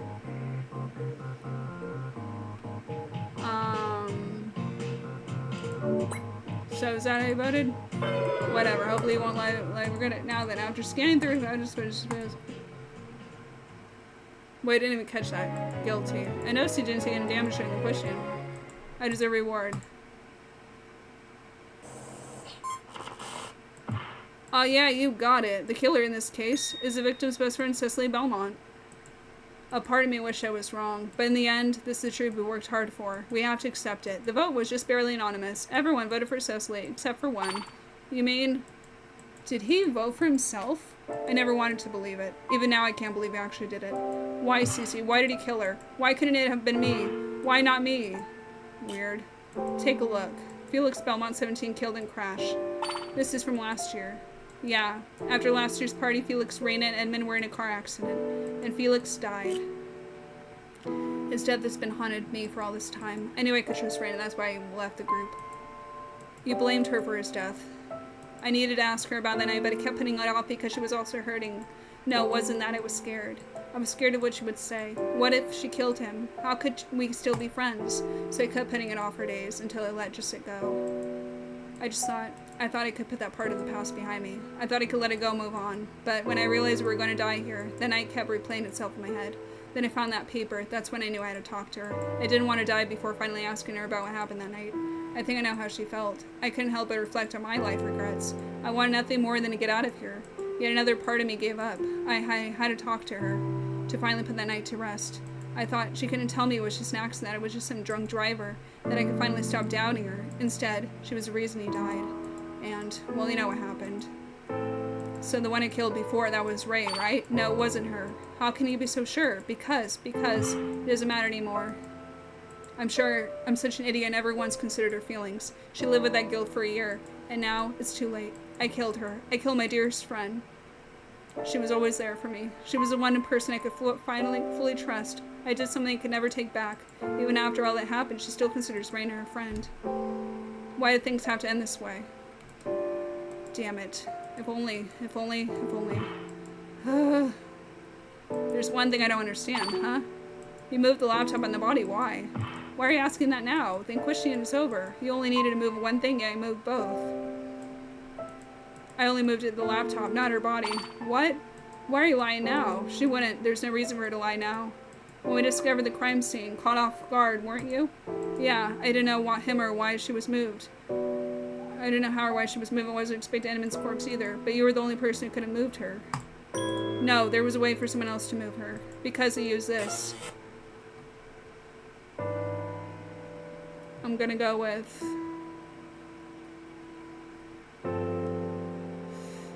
I'm gonna go with...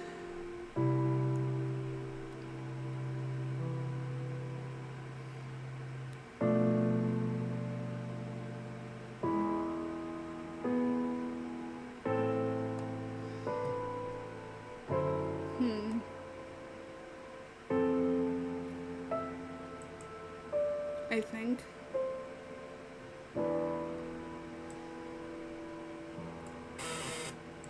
The vents must have climbed through vents and sound, but then they moved her body. I see, so that's what happened. When I saw her body there, I thought maybe there was a chance I didn't kill her. I hope this meant I didn't kill her, but in the end, hope let me down again. Do you think? I wish we could have found that who killed Elman, but they really will be getting away with it. Was that why you were helping me? You could have insisted Raina's death was by suicide. It would have been unvoted. You could have escaped, but you didn't. Don't be silly. You would have found out it regardless of what I did.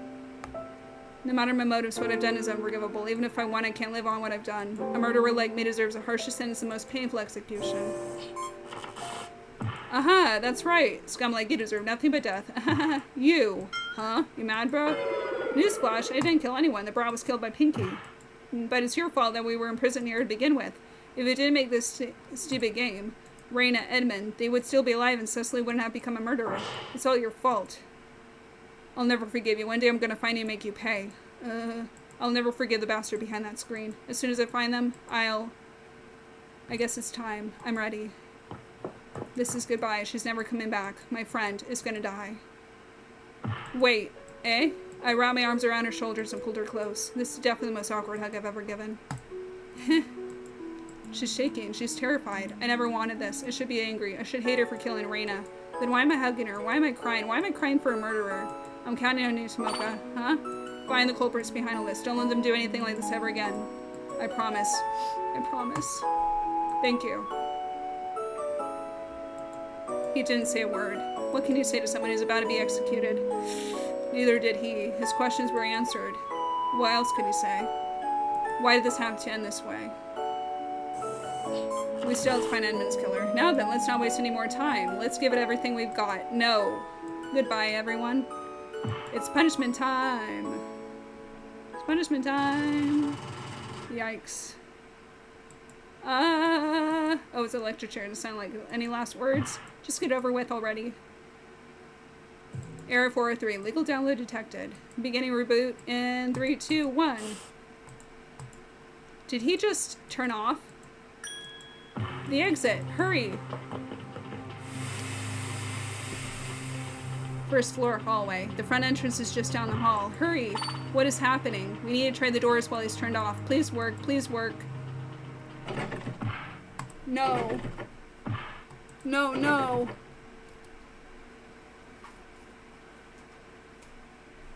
What do you think you're doing? Leaving before the execution is a big no-no. Now I'm really angry. Who did it?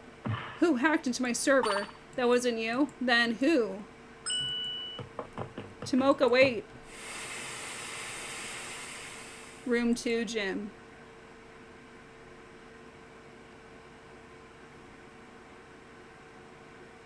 Oh, they moved him. Okay. 3 hours remain. What the? But why did they move him? Don't look at me. He's breathing. I hear voices. He's alive. What? Let me see. I can't believe he's actually alive. He must be in excruciating pain, but he's barely hanging in there. That rebar is what's hurting him, right? Hang on, I'll pull it out. Stop, are you trying to kill him? Huh? Don't you dare touch that. It's the one thing keeping him from bleeding out. So sorry I didn't. I can power through the pain, I can. I can even feel my legs anymore. He needs to be treated right away. I'll be right back. Hang in there, Ed. You're gonna be fine. You know, people are supposed to die when they are killed. You couldn't have just waited 1 more minute. You just had to be some big damn hero. First the server hacking, now this. I have half a mind to kill you all now, here and now. But I won't. However, I will have to penalize you all for it. At the end of an hour, I will open the courtroom once again. Then we will resume the Inquisition. I'll see you bastards soon. At least we aren't dead. Do we have to hear that verdict again? Verdict?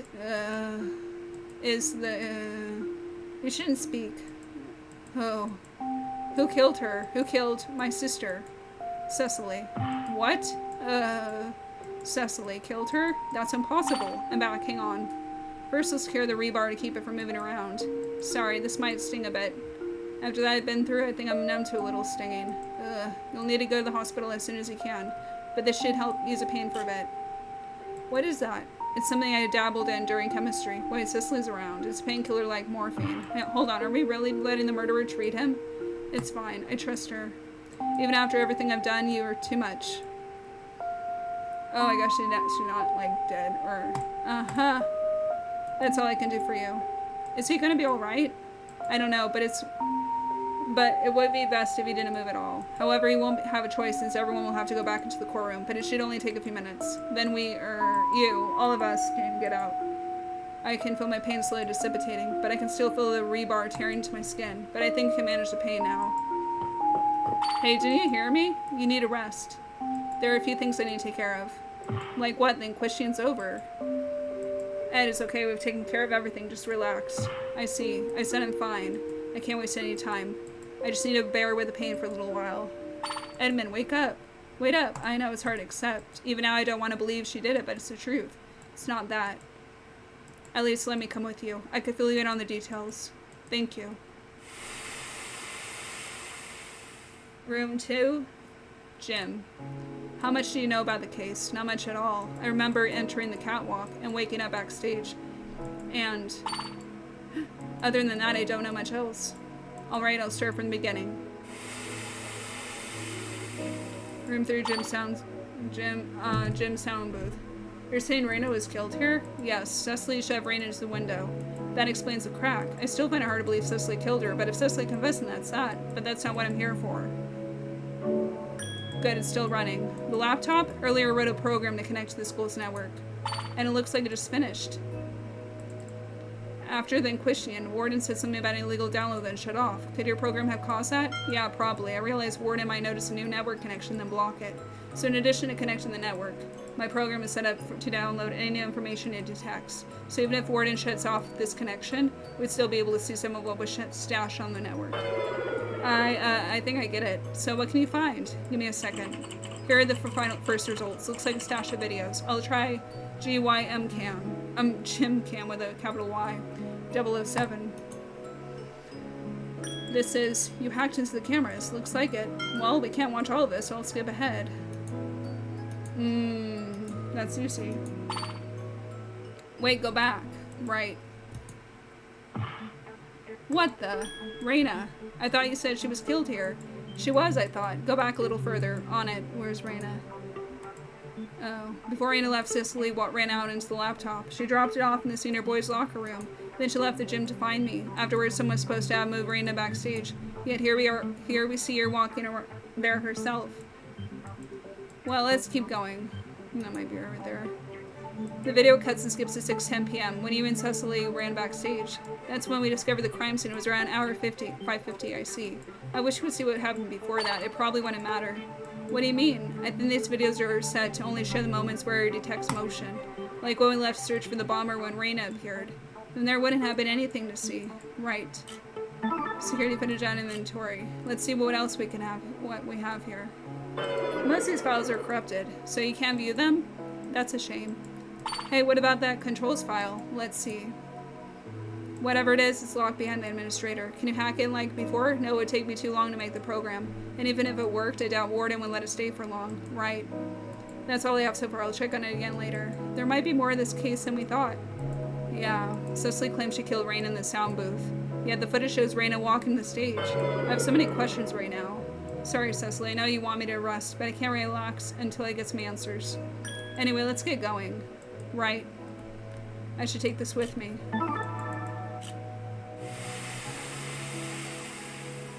Room 111. So why did he want me to come back here? When we investigated backstage, I found this note in Reina's pocket. Meet me backstage alone. That is strange. I want to try comparing the note with her written test. Maybe we can figure out who wrote it. Let's give it a try. Whoever wrote this is definitely a suspect, but who wants to see? What's this? If you see this, here they are. Have a look. Which one of these signatures matches the note? Reyna Lockwood. This is his handwriting. That can't be right. Did you find it? Maybe it's because of the blood loss, but compare Reyna's handwriting with her test. The E's and O's match, don't they? I think you're right, which means Reyna wrote this note. How is this possible? Why would Sis write this? Note updated, not edited. Okay, blah blah blah. Let's get to the science lab. Huh? Who are you? Huh? I said, who are you? I'm Edmund. The real Edmund died hours ago. What are you saying? Tomoka, I know how much he meant to you, but this isn't him. You can't let Warden fool you like this. Do you really think Warden had an identical body double prepared for this? You can check the stage. My body isn't there. Of course it wouldn't be. Tomoka, you and Cicely checked his pulse and he wasn't breathing, right? Well, yeah, we were sure he was dead, but then explain how he's standing here now. This is so stupid, but this should convince him. Ever since sophomore year, he had a crush on Reyna. When he confessed to her at the cultural festival, she responded, I'm sorry, but I don't see you like that. I have too many things on my mind right now. You laughed after she left the room and acted like it didn't bother you, but... How did you... Look, I don't know how I'm still alive, and quite frankly, I don't care. We have more important things to do now. We'll figure out that mystery after we get out of here. Whatever.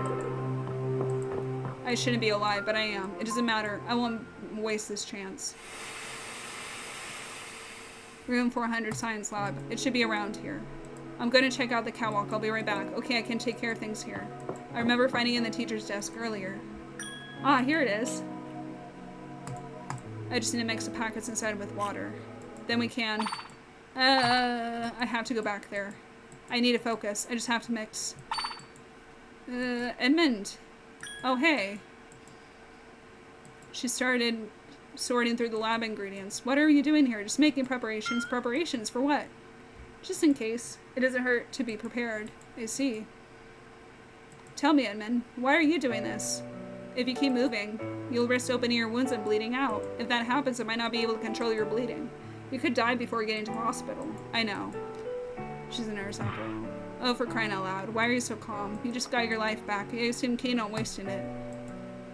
And now you're talking to your sister's killer as if nothing happened. You should be screaming at me for what I've done to her.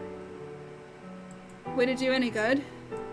I don't get you. I killed her so I could escape. I was so scared that I would die here. Why wouldn't I? Why?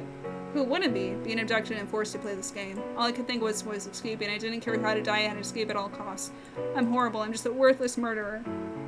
I could have killed you. Would have killed you and everyone. But you didn't. Only because it was caught in the end. I could have confessed at any time during that inquisition, but I didn't. I was too scared of dying and wanted to get away no matter what. And maybe I would have gotten away with it if it wasn't for her. I deserve to die 1,000 times for my crimes. Do you really want to die? Of course not. Weren't you listening? It terrifies me. Dying now means that everything I suffered through was all for nothing. But I deserve to die for my crimes against you and Rain, and I can accept that. I can die knowing you and Tomoka and the guys will continue living. Tomoka told me what happened, that you blame Reina for Felix's death and that she blamed herself. But it's not true. Reina was only protecting me. It's my fault your brother died. Yeah, that's why he's having flashbacks. 1 year ago. Reina, wake up. Sis! Oh, shit.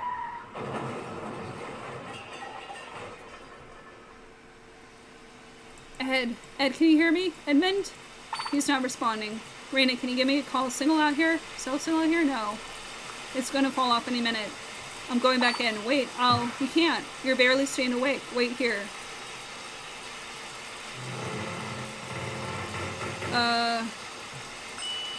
I got him.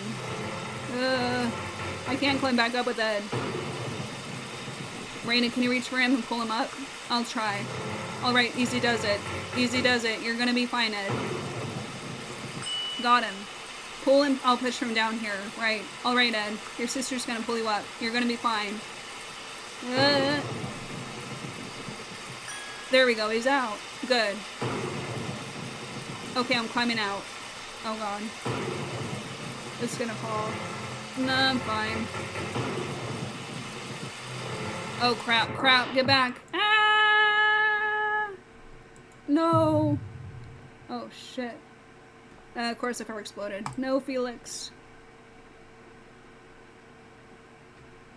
Is that the truth? I was barely conscious, but it's what Reina told me.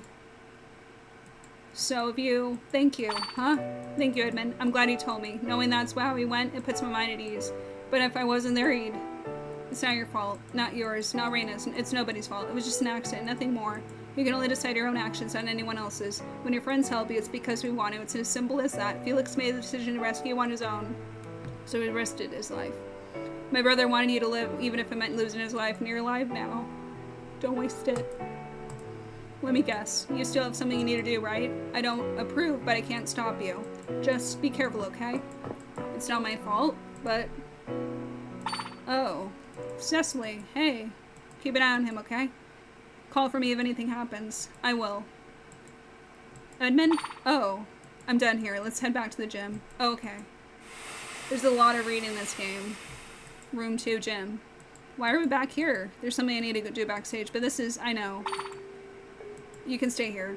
That's not the point. The only thing back there is nothing, whatever's left of your sister. You don't have to torture yourself like this. She's right. I don't have to do this. I don't want to do this. I don't have to see her like that, but I'll be fine. Though I don't know what I would do if she wasn't here with me. Fine. I'm coming. Backstage. The thick stench of blood assaulted my senses. I'll never get used to seeing sis like this. Sis? Edmund? Give me a second. I'm cleaning it up. What is that? You'll see. At least I hope so. Can you turn off the lights? Sure. Good, she knows where the lights are. It's working. A blue glow. Is that luminant? Luminant? Yeah, and that blue glow there is blood. Or is where blood used to be. We'd always see those in crime dramas, but I never thought we'd ever have to use it. So this means blood was wiped off the microphone stand. Who wiped it off and why? Luminal. Let's get out of here. Why did he want to use a luminal there anyway? The glow can only be seen in dark rooms, and that's the only dark room I can think of. I see. We should hold on to that. Agreed. Well, that takes care of everything I can think of. In that case, there's only one place I want to check out before the Inquisition. Lead the way. The bathrooms. Senior boys' locker room. The senior boys' lockers. I wanted to check the lockers before then question. All of them? Remember, all the lockers are unlocked except for ours. Argus, Billy, and my lockers are the only locked ones. What about the girls' lockers? They were all open after my shower. Her shower? In any case, I think the locker combination should be reset by now. Do you know the default combinations? Yep. Then I'll leave that to you while I look around. Sounds good. I don't think I've ever seen this room so clean before. Oh, I don't want to think about that. Mate, that laptop. I feel like I've seen it before. Oh, right. It was in the sound booth while I was working on my program. Cecily carried this in the video. Then she disappeared into the room. So she dropped it off here. It's wet. The shower has been used recently. I'm getting distracted. There's a reason I'm here. If I remember correctly, it should be here. Ah, I just slid open. I remember Billy mentioning these secret doors before, but never seen them open before. If I remember correctly, it can only be opened from this side. I guess I trust seniors more than freshmen. I wonder when this was unlocked. I should let Tomoka know about this. Tomoka, Edmund. Sorry, were you gonna say something? No, you first. I found these in Billy's locker. Gloves? Nothing seems off about them, but why would these be in Billy's locker? Was there anything else? No, this was all I could find in the lockers. Yours and Argus's lockers were still locked and there was nothing inside when I opened them. So Billy's was already unlocked. Yeah. Maybe. Hey, could I borrow those gloves for a little bit? Sure. Oh, now you're getting your handprints on them? Thanks, I'll be right back. Luminal, do your magic. Oh, we're getting handprints. There we go. I knew it. And judging from the bright glow, they must have been soaked in blood. But that leaves me one more question than answers. What do these gloves have to do with anything? Why were these in Billy's locker? Well, I'm done here. Ed? Ack! There's Billy. Sorry, didn't mean to startle you. What are you doing here? I was just about to ask you the same thing.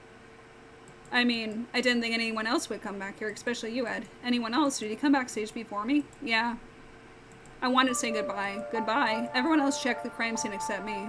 I didn't think it was fair to avoid coming here, and you wanted some closure, right? Yeah. It was just so sudden, she couldn't even... Sorry, I shouldn't be bringing it up. It's fine, I'm well aware I'm not the only one who misses her. Still, I can't believe it's been a year. Back then, we couldn't wait until graduation. We had so many plans and never thought any of this would happen. I was actually dreading the day I graduate. Huh? Why? Because everyone will leave after summer. My time here in Plymouth has been the best years of my life. I don't want it to end, especially not like this. What about your dreams for the future? What dreams? I'm not like you guys. I don't know what I want to do after high school. I want to go back to when it was just the 7 of us. I want to keep pretending to be friends with you guys. Pretending? Isn't that how it is? When I first met you guys, it was always you're Raina's brother, aren't you? The only reason you guys were friendly was because it was Raina's brother. I would have been alone again if it wasn't for Raina. You have no idea. You have no idea what we've been through while you were gone. Yes, Raina's death was devastating, but yours hurts us too. Cecily desperately wanted to find your killer. And don't get me started on how much it traumatized Tomoka. Maybe you're right, and we became friends because of Raina. But she's not why we've been friends for 3 years. It may be hard for you to believe, but you're a cool guy, Edmund. You're the reason why the rest of us became friends with Tomoka. You're more than Raina's brother. You're Edmund freaking Lockwood. Alright, Coach, I think that he got the point. You can stop shouting at him now. Sorry. I'll see you guys later. I swear I could hear him outside the gym. I still don't understand how you're still alive, but we're glad you're back. Let me guess, you're thinking it would be better if Raina survived instead of you, right? It's no use regretting something you can't change. Just make the most of this. See you. You done? Whoa, where did she come from? Yeah. I think we did as much as we could. All that's left is waiting. Oh, you might want this. My phone. That's it, alright? There's no question about it. Even has the same scratches from all the times I've dropped it. I found it on the catwalk when we went upstairs. The catwalk? I must have dropped it when I was attacked. Thank you. It must have switched pockets somehow. What's that? This? It's a key. Stairwell B. Where did you find this? My pocket. It was one of the prizes after finishing the 2nd floor. Prizes? Yeah, the other was a lighter. I didn't think it was that important, so I never told anyone. Sorry. You mean you had it all this time? Yeah. I see. Did I do something wrong? Since we have some time, I'll look through the laptop some more. Good idea. Oh, just finished scanning. Anything new? There's only one new file. And it looks like it came through the teacher's messaging system. Do you think? It's a video file. I'm playing it now. I hope this message reaches you guys. Miss Mana! I don't know how much time I have, so I'll try to make it quick. Listen carefully. There's a way to escape without playing the Mastermind's game. A way out? How? Warden's control from the network administrator account. So if you log in, you can control Warden and put an end to the sick game. However, it's very likely Mastermind will be logged in at all times. And only one person can be logged in as an admin at a time. So you'll need to find the Mastermind and log them out. Find the Mastermind? Does that mean? I wish I was wrong, but I know for a fact the Mastermind is one of you guys. One of us organized this whole thing? Who? But, I'm sorry, but I don't know who the Mastermind is. So we're on our own. But when you do, log the Mastermind out. Just log into the administrator account using the password I provided. However, there are a few things you should know. Warden cannot unlock the exit, at least not directly. You need to activate the execution command, but no one else to die from it. After the command is completed, the exit will open until your remaining time runs out. Once that happens, the exit will close, and nothing can stop it. Your only chance is to jam the door with something sturdy. Let's hope it doesn't come to that. And that's just about it. That was a lot of useful information, but how does she know so much? Are you done yet? Come on, wrap it up. Uncle. They're here too? But I should explain. I was forced to cooperate with the Mastermind. They kidnapped someone very important to me. I just couldn't risk losing them. And it wasn't just me. Some of the other teachers are in the same boat as me. Or in my case, they threatened to outright kill Tomoka if I didn't cooperate. I know what we've done is unforgivable, but this is all we can do to make up for it. This is a lot to take in. I wish I could ask for more details, but it's a recording. You have to escape. All of you must escape before it's too late. You guys can do this. I believe in you. Tomoka, if you're listening, I'm sorry. I have faith you'll make it, so they got the teachers involved. I look forward to your verbal lashings when you come home. Please, live to attend your graduation. That's the only video she sent, so the teachers are forced to cooperate with the Mastermind. And she also confirmed that the Mastermind is one of us. More and more questions keep piling up. What about that password she mentioned? Didn't she say she would provide one? She did, but she didn't say what it was. Could she have hidden it? I mean, Warden can hear us, right? So maybe she was worried the Mastermind would hear and change the password. That sounds very likely. But how would she hide the password? And how did she intend for us to find it? Okay. We also need to find the Mastermind and log them out. Any idea who it could be? I have no clue. Haven't really thought much about it. As far as we know, it could be any of us. Yeah. What about the mystery killer Warden mentioned way back? Maybe that's how Warden knew about their past killing, because it was a mastermind. No, the mystery killer has nothing to do with this case. How can you be so certain? Because it was me. What? 7 years ago, I killed someone. Here we go. Another flashback. There's so many of these. 7 years ago. That was a rather entertaining plan, Tomoka. A masterful performance. Oh, stop it. You're gonna spoil her even more if you keep that up. But it's true. It was amazing. I thought the part where the unicorns were crossing the splintered bridge was very... Dad. No. Tomoka, run. Mommy. Oh, God. The thrill of the kill. What are you doing? We weren't supposed to kill them. You fool. Our job was to just take the girl. Who cares? Getting rid of them makes her job easier. Just grab the girl already. Just grab the girl already. Sorry, kid. It's nothing personal. Just business. Oh, my God. A witness. Jeez, it's almost like the gun makes noise. Simple solution. Good night. No. How did she... Damn, Brad. I'm not a chew toy. Damn, I think I can see bone. Wait, where's my gun? She has it now. That does it. Give it back. Give it back! So, lame. Ugh. Oh, shit. Fool, run! She's got the gun. Mommy. Tomoka. Live. Yikes. That's dramatic. In the end, it was ruled as a justified homicide, but even so, I wish I didn't kill him. He deserved to rot behind bars for the rest of his life. He never had to suffer the consequences for his murders, but I did instead. What do you mean? I killed him in self-defense, but it didn't make a difference in most people's eyes. All they cared about was that I was a killer. Friends who were always there for me abandoned me. People distanced themselves from me out of fear or hatred. It got so bad that my uncle and I had to change schools, and that's why I'm here in Plymouth. All things considered, I lived a stable life, but it was hard to connect with people knowing they'd leave me as soon as my secret got out. I don't know how to respond to that. I can't even begin to imagine what she's been through. Sorry for rambling, and I'm sorry I never told you. Honestly, it's hurt to never be able to tell you anything, but now you know I'm a murderer. This is so much to process. So much has happened to Tomoko's life. It's unbelievable. True. She didn't do anything wrong. It's not fair. I'm glad you told me. I can't begin to imagine what you've been through. But now, we know the mystery killer has nothing to do with this case. Huh? Why do you didn't kill her, right? No, but that's all I need to know. Just because you killed in the past doesn't mean you've killed now. I don't care about who you were back then. I love you for who you are now. You're important to me, and nothing will ever change that. I know I can trust you, Tomoka. Edmund.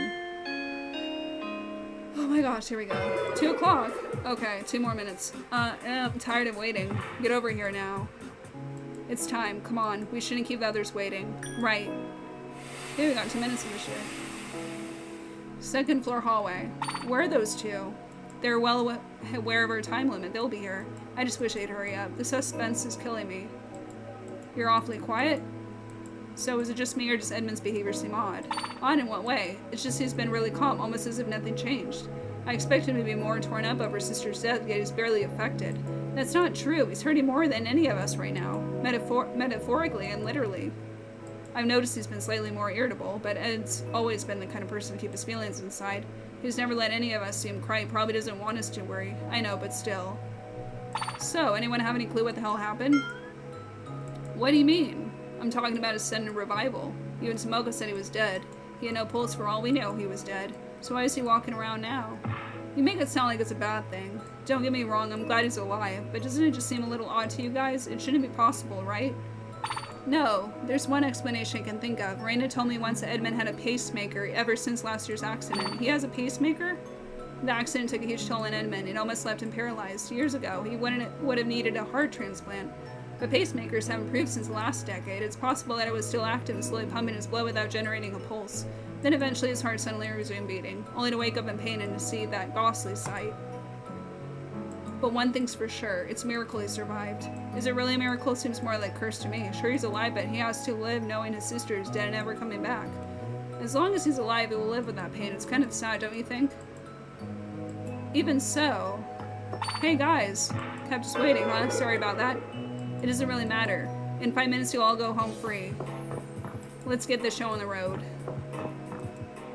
He looked like he had something to say. Edmund, I'll be fine. What's the plan? The way I see it, there are 2 ways we can do this. Our first option is to immediately vote for Cecily. She confessed the murderer, and Warden was about to execute her before the interruption, which means she might be the killer after all. It would also allow us to get you to a hospital sooner. And the other option? If you think it's possible that Cecily isn't the killer, then we can push for a longer inquisition and go over the new evidence. It will also give us a chance to reveal the mastermind, though we'll have to convince everyone to go along with it. But we still have the time limit to contend with, and the longer we stay here, the slimmer your chance to survive will become. Whatever you decide, I'll stay by your side. I'm also counting you to keep me in line. Naturally. We only have 2 hours. Let's make the most of it. Yeah! Sis, are you watching me? We're gonna be fine. I'm gonna be fine. All relevant evidence has been added to inventory. It's time to revisit Sis's murder. The last inquisition concluded that Cecily killed her in the sound booth. Warden was even going to execute Cecily.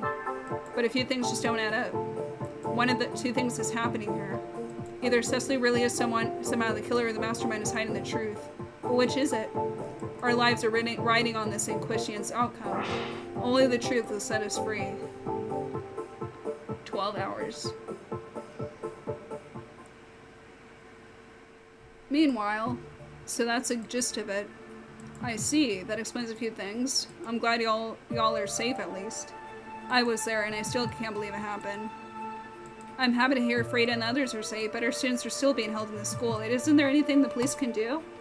We have orders to be on standby. Standby? So you're not going to do anything? It's all we can do. Well, you guys are sitting on your asses. My niece, her students are dying in there. I know. I'm sorry.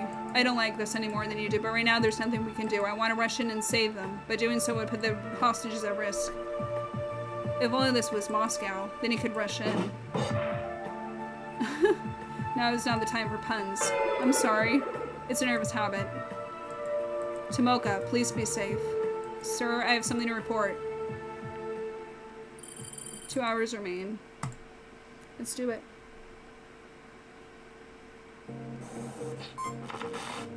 Let's Let's once again go over the basics of the question. Blah, blah, blah. We'll continue to discover the real culprit. Time runs out. If you can figure out who done it, then only one will remain punishment. But if you pick the wrong person, I'll punish everyone besides the killer. Oh, by the by, for this in question, the killer will have to be decided by an united vote. A united vote. In order for your votes to count, 4 of the 5 of you must be in complete agreement. Think of it as punishment for the rude interruption earlier. So everyone besides the killer must agree in order to vote the count. So without further ado, let the question begin. This is such a waste of time. You already know I killed her. Whatever, we'll go over the case one last time. After this, my guilt will be made crystal clear. She will still insist that she's a killer. If she really is a killer, then how will she explain that piece of evidence? Okay. I'm gonna just try to figure this out. I'm gonna go with security footage. Okay, let's go through this. After the bomb announcement, I went up to the sound booth with Reina. There we found and disarmed the bomb. Then he just slammed Reina against the window, killing her. Yeah. If I don't hear any contradictions in their testimonies. If we change the flow of discussions, maybe a contradiction will reveal itself.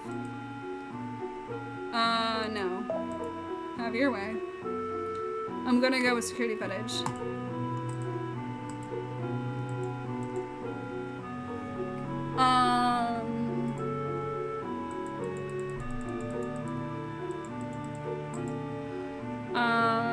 Yeah. Hang on. Serena died in the sound booth. Does that mean he moved in? No, we ran over that. Someone else moved her body. It doesn't change it. Some better testimony doesn't sound right. It's time to shut everyone what Tomoko found. Repeat statement.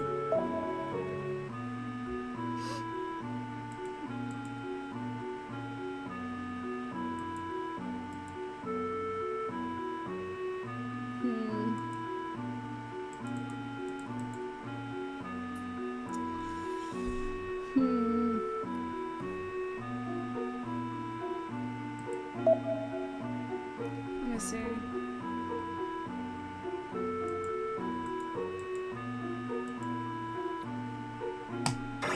Hang on. Serena in the sound booth. I'm gonna go with that. Hold on, are you really sure Reina's body was moved? What are you saying? I killed her in the sound booth, and her body was found backstage. How can you say she wasn't moved? Are you saying she was lying about where she killed Reina? Of course not. I already confessed to Reina's murder. Why would I lie now? I didn't say you were lying. Everyone have a look at this. This footage was taken from a hidden camera in the gym. How did you get this? It's complicated, but let's just say I hacked in the system.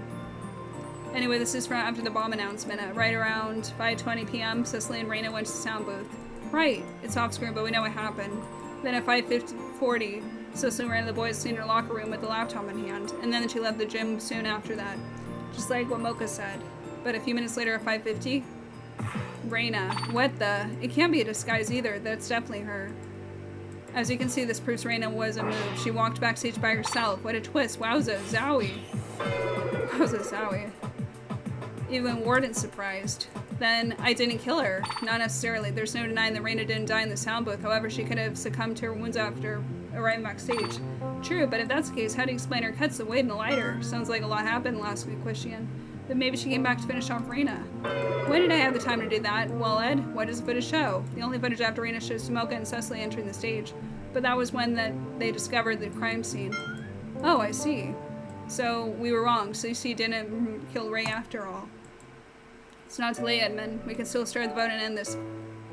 I understand how you feel, but stop and think about this. With how much time we have left, we'll be cutting it close if we keep going. But not only that, there is also your condition to consider.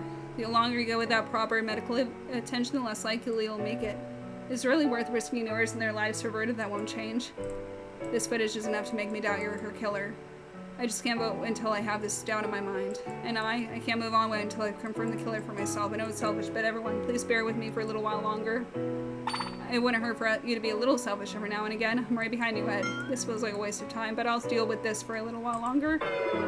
Man, this is boring. We get it already. The Brad is a hero complex. What about you, Tomoka? I trust Edmund's judgment. If there's still any room for doubt, then we should continue the question. Fine, I'm completely against this, but if that's how everyone feels, then I'll comply. Thank you. But in one condition, if your health takes a critical turn for the worst, I reverse the right to end the question immediately. Got that? I understand. Naturally, we'd end the questioning if time becomes an issue, but I guess my health is also a factor. So once again, we're back to square one. Not exactly, we didn't take this footage in the last question. And with this, we can pinpoint exactly when everything happened in the gym. We can? How? I remember the Body Discover announcement playing at hour 5:50. It was an hour 5:50 and the video showed Cecily and me going backstage 6:10 p.m. 5:50? 6:10? Guys, I'm completely lost. If we know the time in one format, we can do the same thing in the other. Hour 5:50 and 6:10 p.m. are about the same time. But what's the trick? Add both times.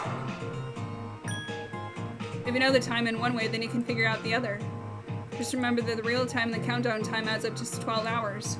For example, at 6:10 p.m. it would have been exactly hour 6. Oh yeah, I get it now. You're totally right. Yep. Which means we've only been here since 12 a.m. No, you're thinking of 12 o'clock p.m. Right, I always get those confused. All this time talk is giving me a headache. Is any of that really important? It's very important. Thanks to that video, we can build a reliable timeline of events. Alright, so let's review the case using what we know. This should give me a better understanding of the case as well. Okay. I'm gonna do an autopsy. Rain and I found the bomb at hour 6:30 at hour 6:20. I moved the laptop to the senior boys' locker room. Finally left the hour at around 6:15. Oh wait, gotta change this. Let's do autopsy. Moved to Maka, ran into the stage at around 6:20, which was a few minutes after Cecily left the gym. Then the hour 6:10 announcement played around 6 o'clock. After that, I met up with Argus on the second floor, and that's around the time Raina was killed. Okay. I think it's the last one. Oops.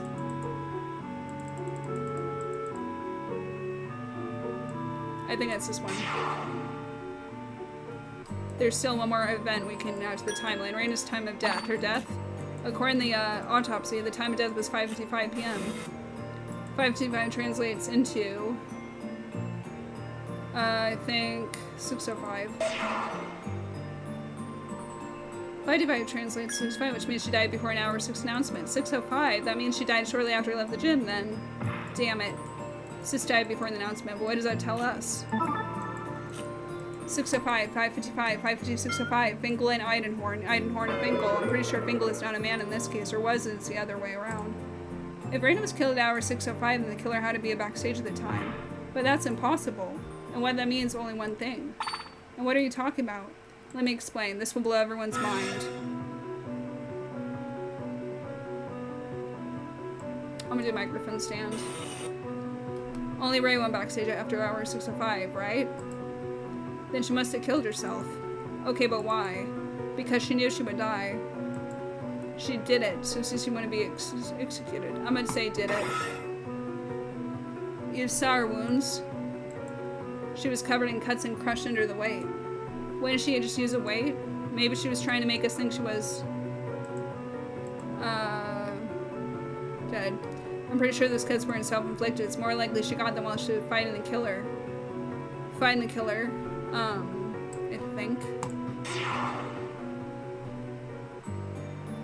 Sorry, Billy, but Raina wouldn't have been the only one backstage. But she was. Your footage proves no one else besides Ray went backstage. That's true, but this shows otherwise. Oh, come on, Ed. How does the microphone stand prove everything?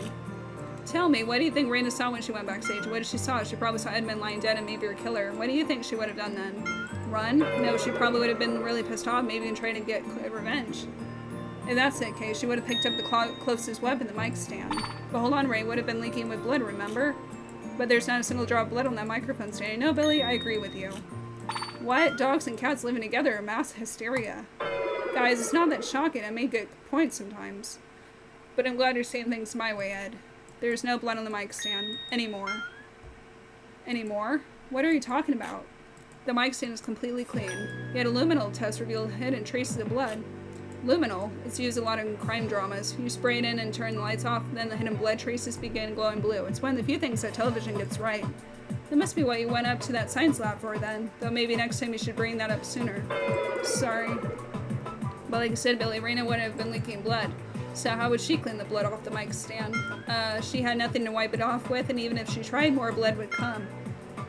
It's still possible, probably. Really, you still think it's possible. Let me break it down for you. You think that Reina left the sound booth, cut herself, held the mic stand, wiped it down, and said the lighter cut the ropes holding the weight above her, then somehow disposed of the knife and whatever she used to wipe the mic stand, while the weight was still falling, mind you.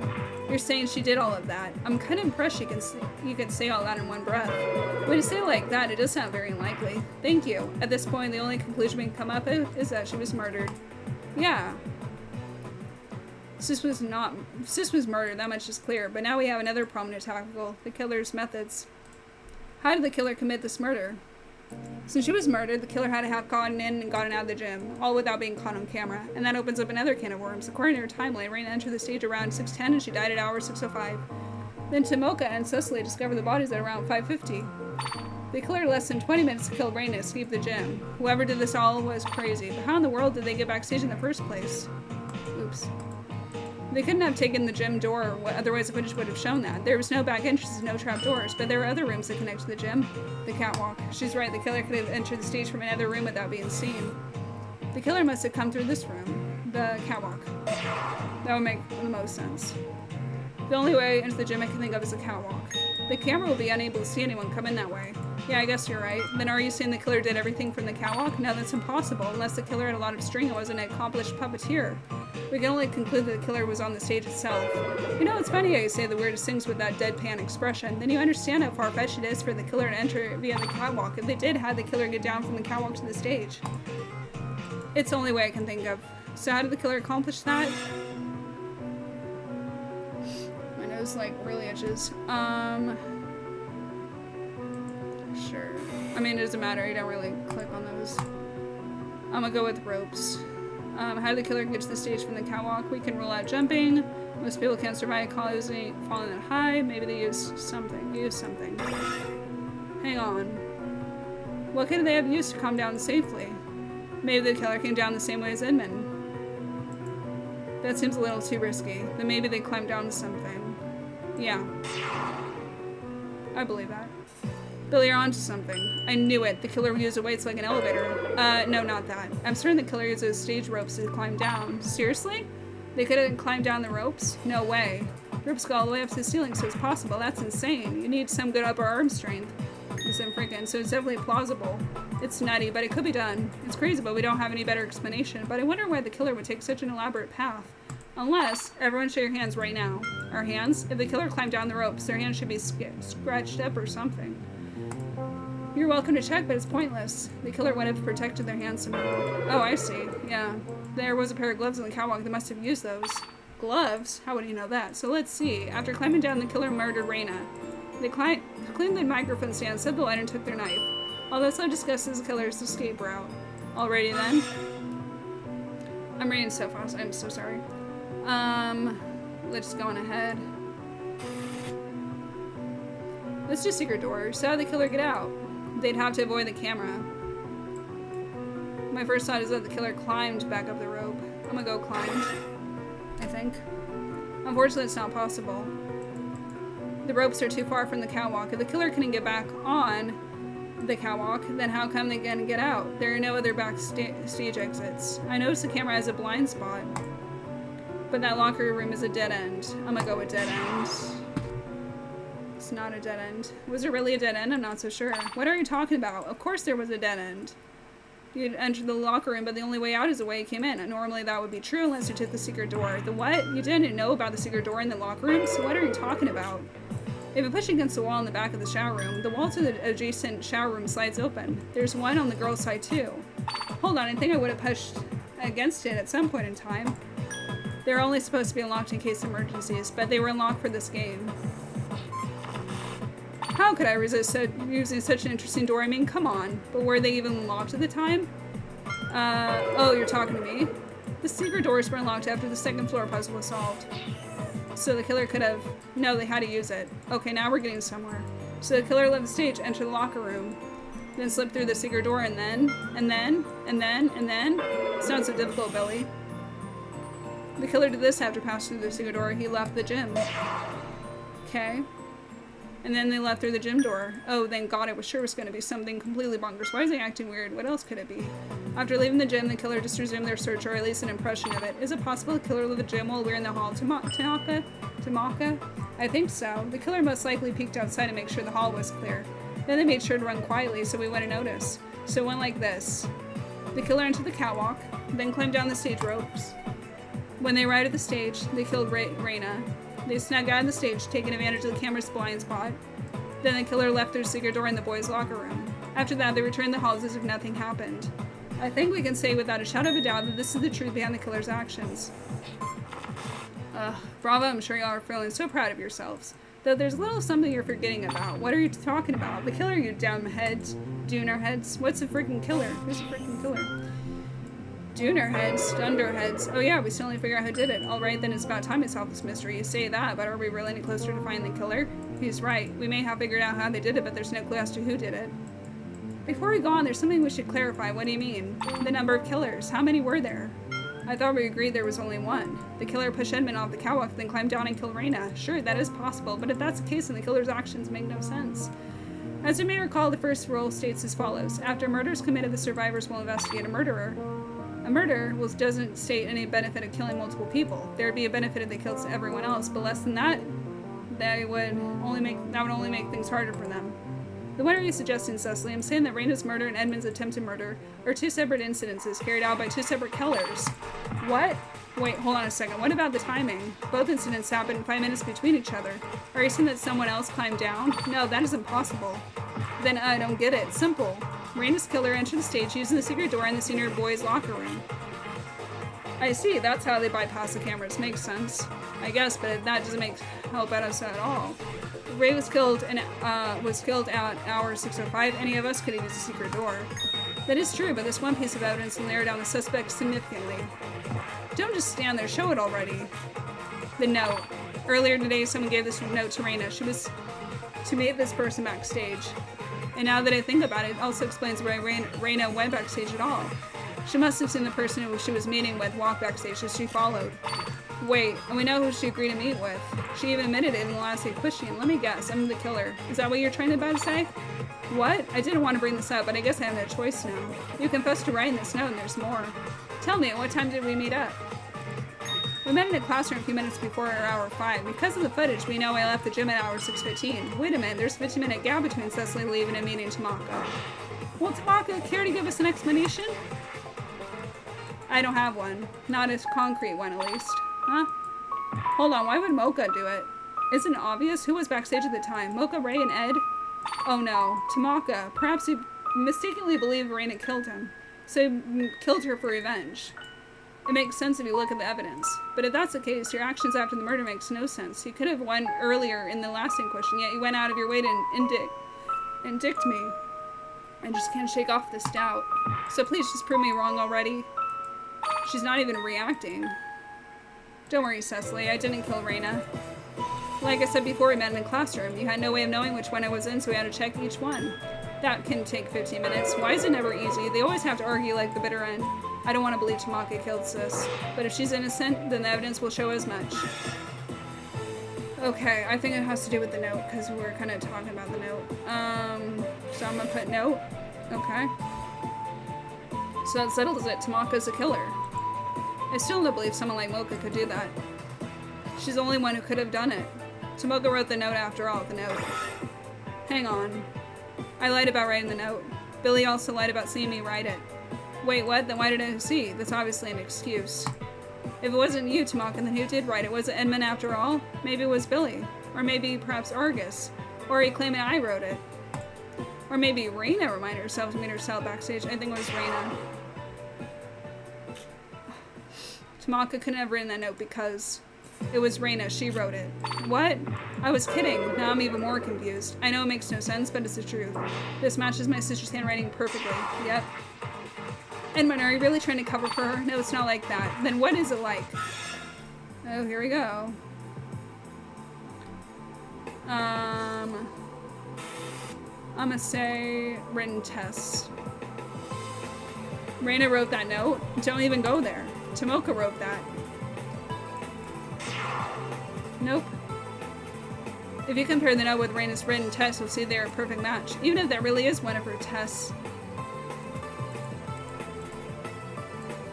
I think it's this. Tomoka just disguised her handwriting fully. She still could have gone backstage. That. The secret door was only used to escape. It couldn't have any use to enter the stage, because it could have only been used from the senior boys' side. You mean it's a one-way door? What a crappy emergency door. Good thing it hasn't been needed yet. I didn't even realize it could only be open on one side. That changes everything. Everything? How come? Don't you get it? The only way the killer could have entered the stage is through the catwalk. That's right. It's the only possibility. I see. Well, at least that simplifies things.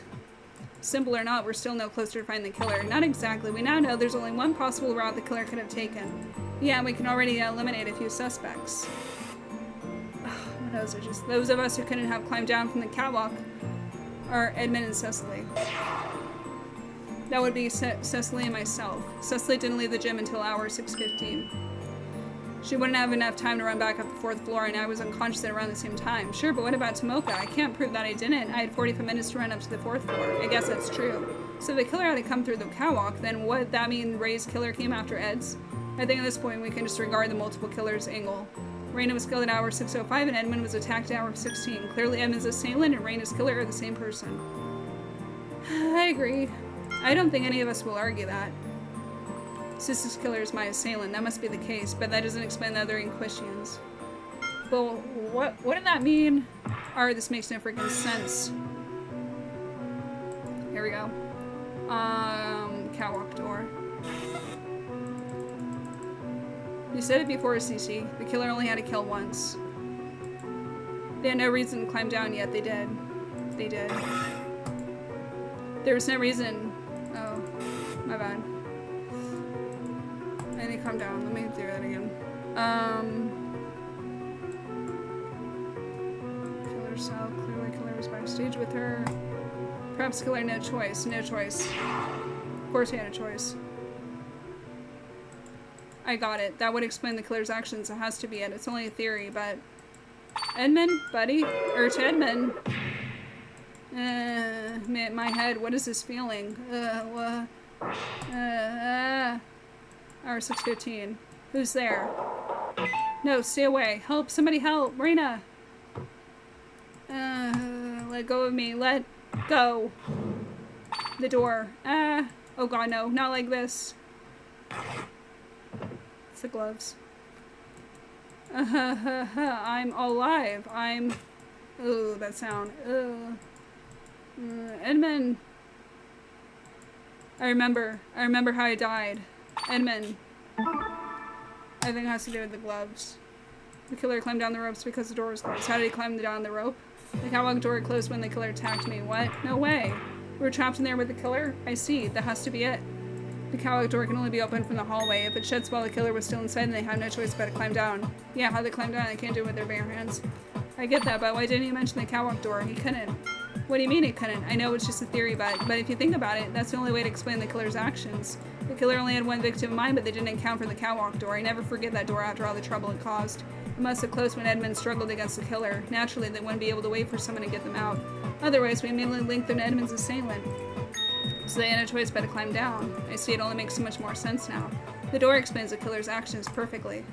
But then, that means... Ding ding bing bong doll. What now? Just giving a friendly neighborhood reminder. We're now beginning the final hour. Already? Time flies when you're having fun. But I guess for some of you, time crawls when you're about to die. Anyway, should probably stop scurrying around and find the killer. Just a suggestion, though. We need to decide the killer soon. It's easy to say that, but how? We know that what the killer did, and we eliminated Edmund and myself, but that still leaves the three of us. The killer has to be someone who was able to go to the 4th floor before hour 6:05, but that doesn't tell us as much as all. Without any more clues, it's pretty much a crapshoot. Ugh. I'm gonna go with gloves this time.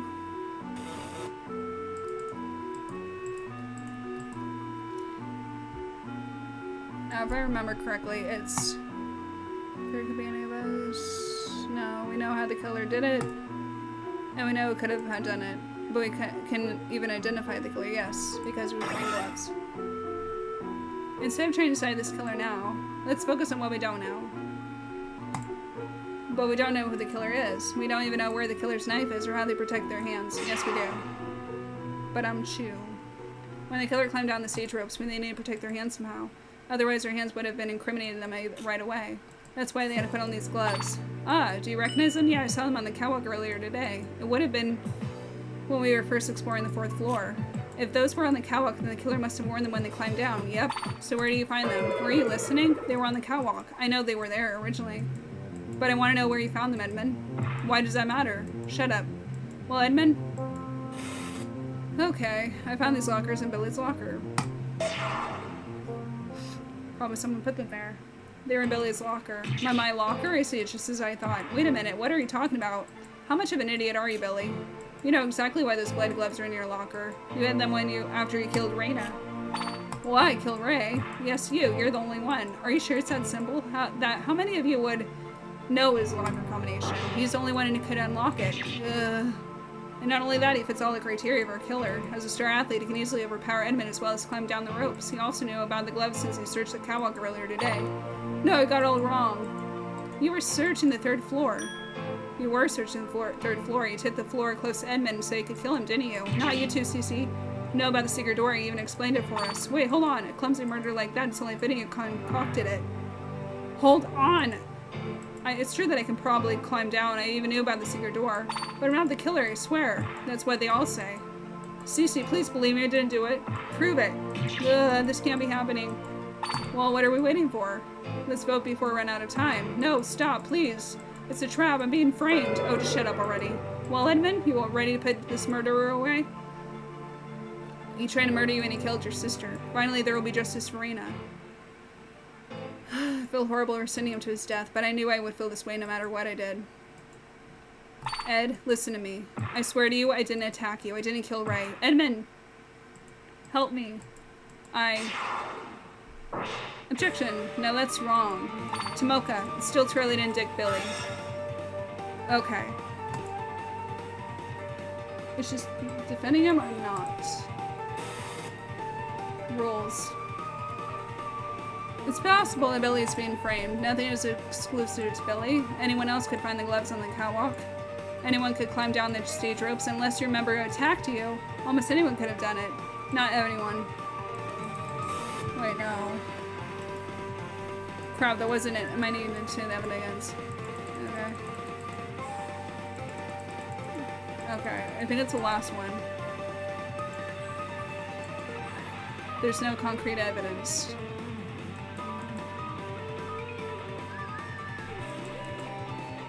Oh. I got it wrong. We're still talking about gloves, I think.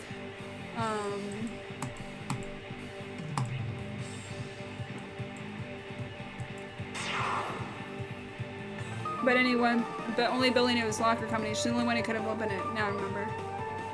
Okay, this one's rules. Was already locked. There's hundreds of other lockers available to him. Why would he hide something that incriminating, especially since he couldn't lock it? That's right, you're right, Tomoka. The rules dictate that doors cannot be locked after being unlocked. That only apply to actual doors. There's no way Warden can keep lockers from locking, right? If you think about it, lockers are pretty much doors to your sweaty gym shorts. So they're not I don't think I read that right? How is that even possible? As I thought. So you're saying Billy can't be the killer because he went and hide those gloves in his locker. Like I said, there were plenty of other lockers and all of them were unlocked. I just found it hard to believe that Billy would pick the one locker we link him to. You make a good point. For as much crap as I give him, I don't think Billy would be that stupid. See, it's just like I said, I'm being framed.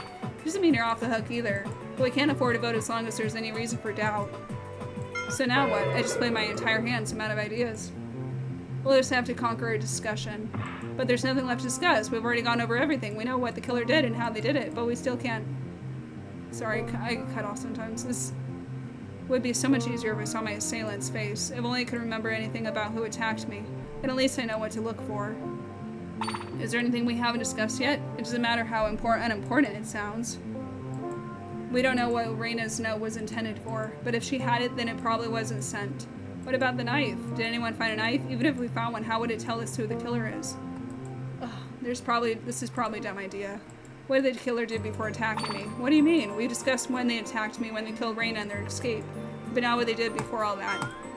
And what's there to discuss? We don't know what they did. But we can make a few guesses based on what we do know. If we do that, maybe we can better understand their actions.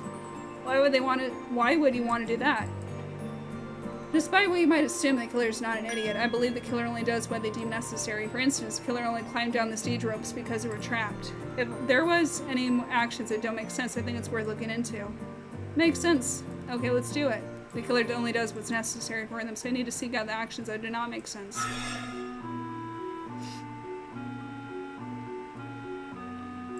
Security footage, probably.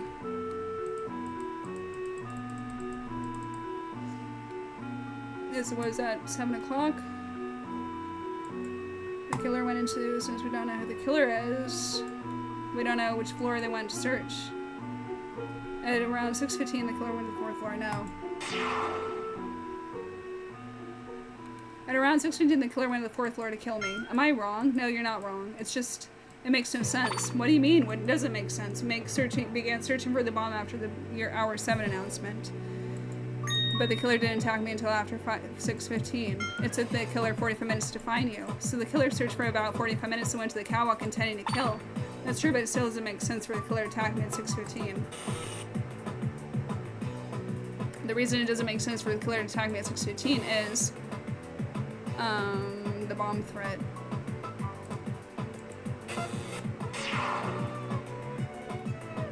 Why would the killer wait until hour 6:15 to attack me when there's a bomb about to explode? I see what you mean. Well, the bomb was disarmed at around hour 6:30, so please stop before you embarrass yourself any further, huh? The only ones who knew about when the bomb was disarmed was Reina and myself. The killer attacked Edmund while ignoring the bomb that was about to explode. So you think the killer would be more focused on finding the bomb first? You make a good point. Warden made it very clear the bomb would kill us. There's no way any of us would ignore something like that. Yeah, the killer seemingly did exactly that. But why? There was no benefit for killing as long as the bomb was still active. Did the killer just not care? Did they just do it for fun? That's possible, but I don't think that's all there is to it. There has to be an underlying reason for the killer's actions. I'm sure of it. There has to be. It's no use trying to understand a killer's reasoning. You'd have to be really screwed up in the head to kill someone. Logic does not apply to killers. No, there has to be a reason. Why does the killer take such a huge risk? The killer could have attacked me at any time, so why do they wait until hour 6:15? Why do they wait so long to attack me? Is it a coincidence, or maybe the killer was able to ignore the bomb because they knew something the rest of us didn't? They knew something? Like what? Like when the bomb was disarmed. What? I'm with Edmund. I believe that's what happened too. Yep. Hang on, are we even sure the killer just didn't do it for no reason? Possibly. But then why would they wait so long to do it? They could have done it any time during hour 7, so why did they wait until hour 6:15?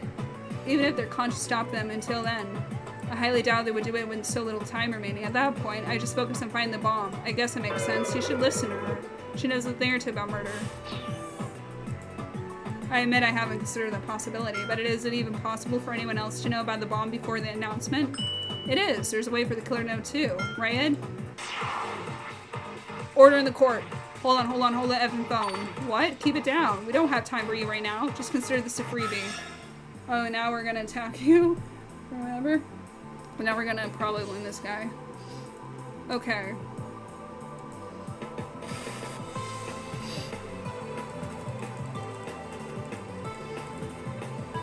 Sound booth vent, I think. She went up to the 4th floor to murderize in the blue broken. She's guilty. That was my verdict then, and that's the only one correct evidence you can get. So stop wasting your time and just get to the vote. Or do you really want everyone to die with you? What's going on?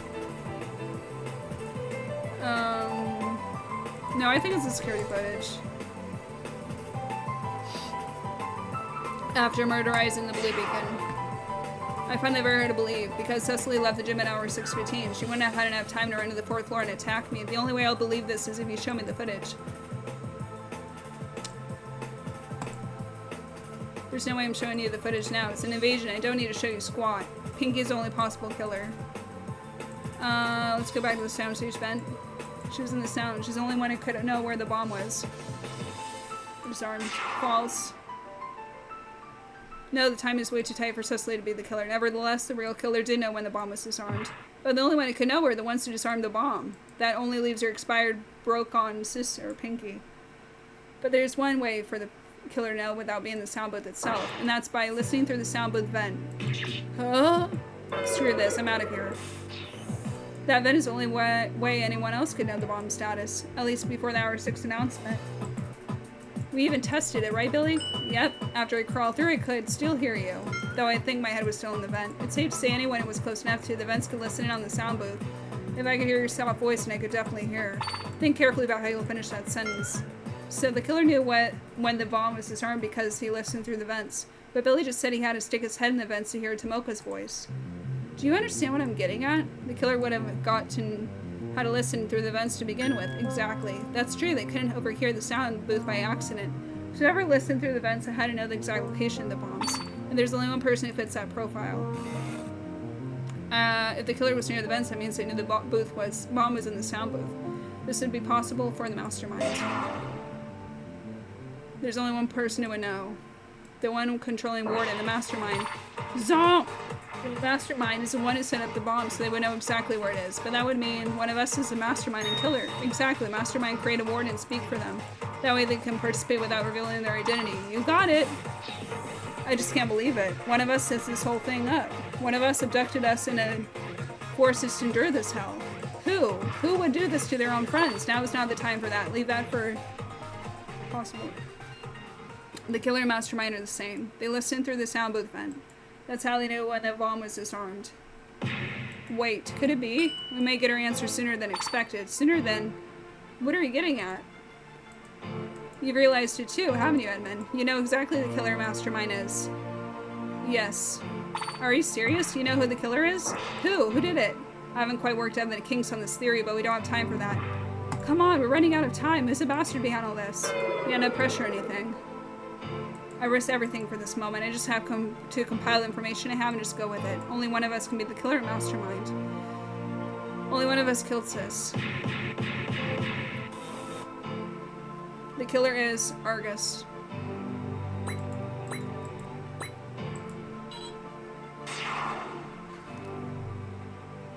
It was you, Argus.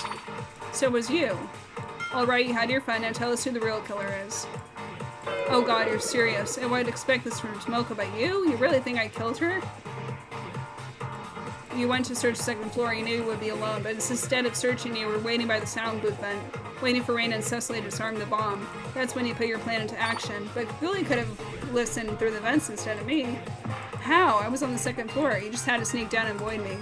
Besides, suggest I search the second floor, remember? Why would I hinge my entire plan on your decision? Then why did he give you himself the second floor? Huh, if he had to sneak around you, then he could have missed the moment the bomb was disarmed. If Billy intended on listening through the vents, he would have given himself the second floor. That's purely circumstantial. Besides, the bomb was found at hour 6:30. Cecily said so. Then it took the killer 15 minutes to find Edmund on the 4th floor. How do you explain that gap in time? It's feasible to have taken 15 minutes to find Edmund. There were a lot of rooms, and he also had to make sure he wouldn't notice you coming. Alright, fess up, you're cornered. Heh. All I'm hearing is how I could have done it. But that's all it is, a possibility. Everything you said could still apply to Billy, so why am I the one under suspicion? There was something you said earlier that tipped me off. In your rush to pin it all on Billy, you slipped up and gave yourself away. Oh really? Heard it too, right, Edmund? Yeah. Argus earlier said this was evidence of Billy's guilt. The gloves.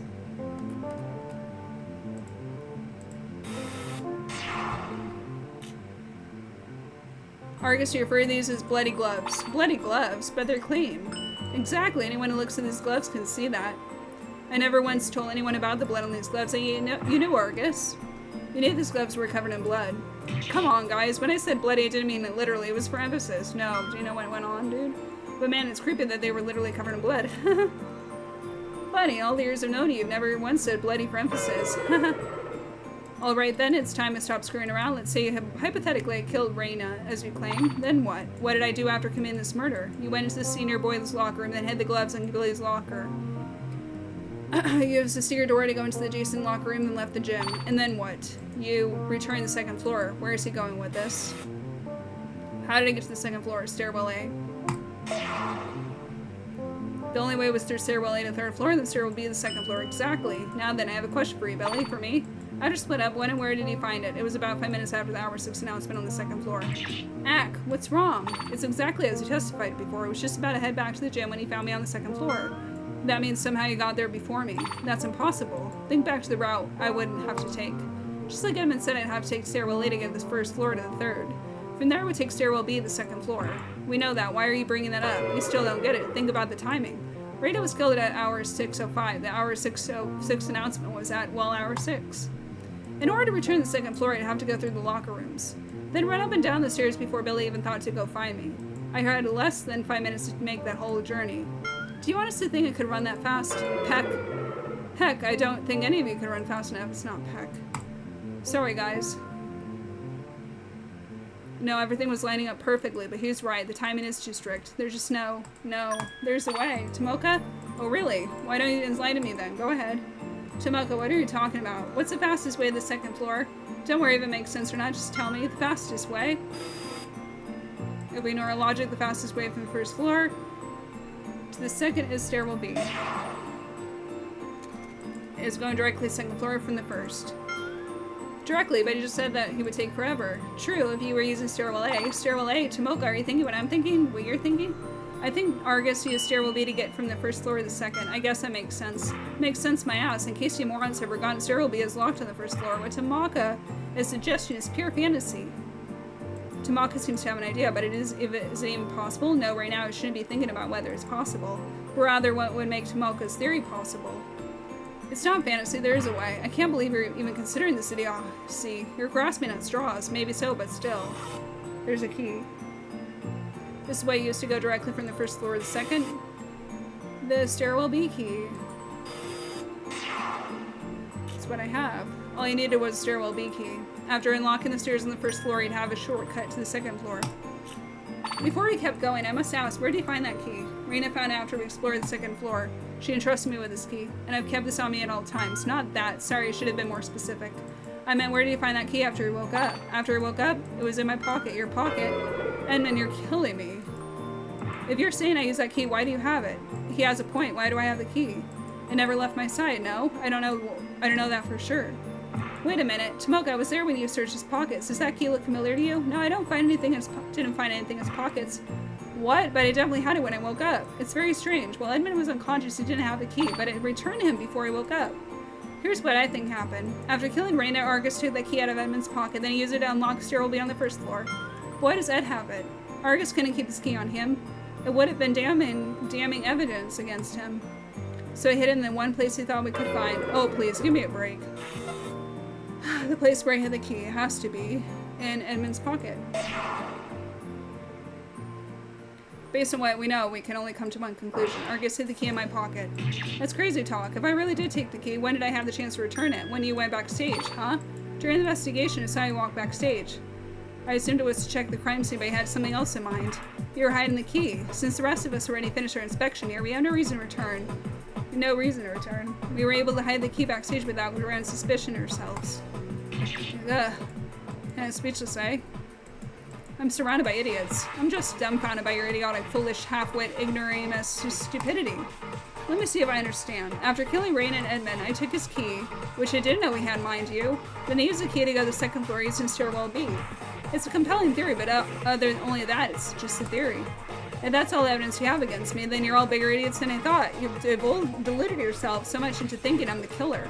You're completely ignoring the other idiot who could have done everything you're claiming. If I really did all that, then show me some proof. Prove I took the key and went up the stairs. But no, you can't prove it. If you could, you wouldn't have shown it by now instead of resorting to stupid theories. It's all there, black and white, clear as crystal, so you get nothing. You lose. Good day, sir. Who's getting aggressively defensive? Is this really the same Argus I knew? Time is running short. We need to end this soon. There must be something you can use to prove he's a killer. But how? Luminal. That would only be it, right? Luminal. Okay. You're all idiots for believing I'm the killer. You knew when the bomb was disarmed. Maybe we should suspect you then. You know the gloves are bloody. Like I said, moron, bloody's for bloody emphasis. You avoid the camera by going into the locker room. Camera. Hold, hang on. I don't think it was trying to avoid the cameras. He had no reason to believe any of us could find the footage, but why else would he go to the lockers? Perhaps he needed to use the shower. For what, my clothes? Yes. He just did it again. Was there something, he just did something himself there. Sold himself. Was there something wrong with that, I said? I know I'm just grasping at straws, but if my hunch is correct, then maybe. What if the killer had to use a shower? Isn't that obvious? The killer used a shower to wash the blood off the gloves. That's not it. Sure, they washed the gloves, but they didn't have to do that. Well, Billy had to. Shut up. So, why do you think the killer had to use a shower? To wash their clothes. Think back to the crime scene. We know the killer wiped the blood off the mic stand. I believe they did this hoping we wouldn't figure out Raina fought back. But we kind of assumed that anyway because of her cuts. And if that's true, then that means Raina was bleeding before she died. Oh, I get what you're saying. Am I missing something? Is that important? It's very important. Tamaka, were you thinking of this too? Keep going. We're right. If Raina used a mag stand to fight, then blood would have gotten on during the fight. And if that's the case, the killer cut Raina during their fight backstage. If we consider how many cuts were in Raina's body and how much blood was on the mic stand, then some of her blood might have splashed into the killer. An interesting theory. Naturally, you have some evidence, right? Not yet, but that's why. That's why I want to perform a luminal test on her clothes. Even if the killer washed their clothes, a luminal test will reveal all traces of blood. No, that's... And if we find any blood, you'll have to explain how and why. What are you talking about? You're all crazy. Besides, you can't perform a luminal test here. It's too dang bright. That's why we'll be going backstage for this. It's the only place dark enough to see luminals glow. No, you won't get any reaction. It'll be a total waste of time. And we better make it quick. Let's go. I refuse. That's an invasion of privacy. Don't give me that crap. What's the matter? If I'm wrong, then this will clear your name. Consider refusing. Essentially, you're confessing to Raina's murder. No, I'm not confessing anything. I didn't do it. It wasn't me. Just shut up and die already. When we met up in the gym after discovering the crime scene, I remember your clothes were slightly damp. Was it because of sweat or the shower? This is bullcrap. You were gunning me for the start. All of you were. You all want to believe I did it because you couldn't stand me. Admit it. Argus, I'm not doing this because I hate you. I know I should hate you for everything you've done, but even now I just can't. How could I? After everything we've been through. A part of me still considers you a friend. I want nothing more than for everything to go back to the way it was. Before this game, before the abductions, before the murders. I wish I didn't have to lose Raina or you. Even so, I can't overlook this. I can't overlook what you've done. You may be my friend, but your crimes cannot be ignored. That's why I want to end this right. I'll go over the case again from the beginning. I'll reveal the truth behind your crimes and bring this horrible day to an end.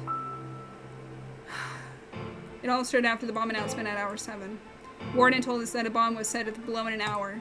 We had to find and disarm the bomb, so we all split up. Cecily and Raina remained in the gym. Meanwhile, Tamaka stayed on the top floor and the killer went to the second. Billy went to the third and I ran up to the 4th floor. At around hour 6:30, Cecily and Raina went to the sound booth. Everything was in their habit, just as Tamaka already explained. Cecily shoved Raina into the window, knocking her out. They remained unchanged. At around 6:15, I went to search the catwalk. It was there. The killer pushed me off, intending to kill me. I grabbed onto the curtain to slow my fall. The killer saw that I survived, so they took me out of the rebars on the catwalk. Took one of the rebars on the catwalk and dropped it, impaling me with it.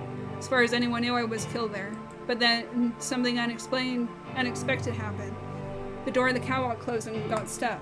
The killer was trapped on the catwalk. They had no choice but to find another way out. While wearing gloves to protect their hands, they climbed down the ropes to the stage. Around that time, Raina woke up. Uh-oh, she was probably drawn by the sound of me falling backstage. As soon as she arrived, however, she witnessed the killer probably standing over my body. Raina grabbed a nearby mic stand and fought the killer. The killer drew their knives to fight back.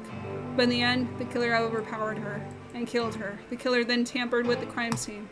They took two things, the lighter from Raina and the stairwell B key from me. This all makes sense. Then the killer crushed Raina's body under the stage weight.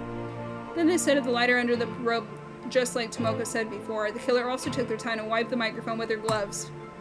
With the killing set, the killer made their escape. They slipped into the senior boys' locker room. The killer took some time in the shower to wash the blood off their clothes. He also washed the gloves and hid them in one of the lockers. Then the killer used the secret door to get out of the gym quickly. Whether it was intentional or not, they also bypassed the cameras in the gym.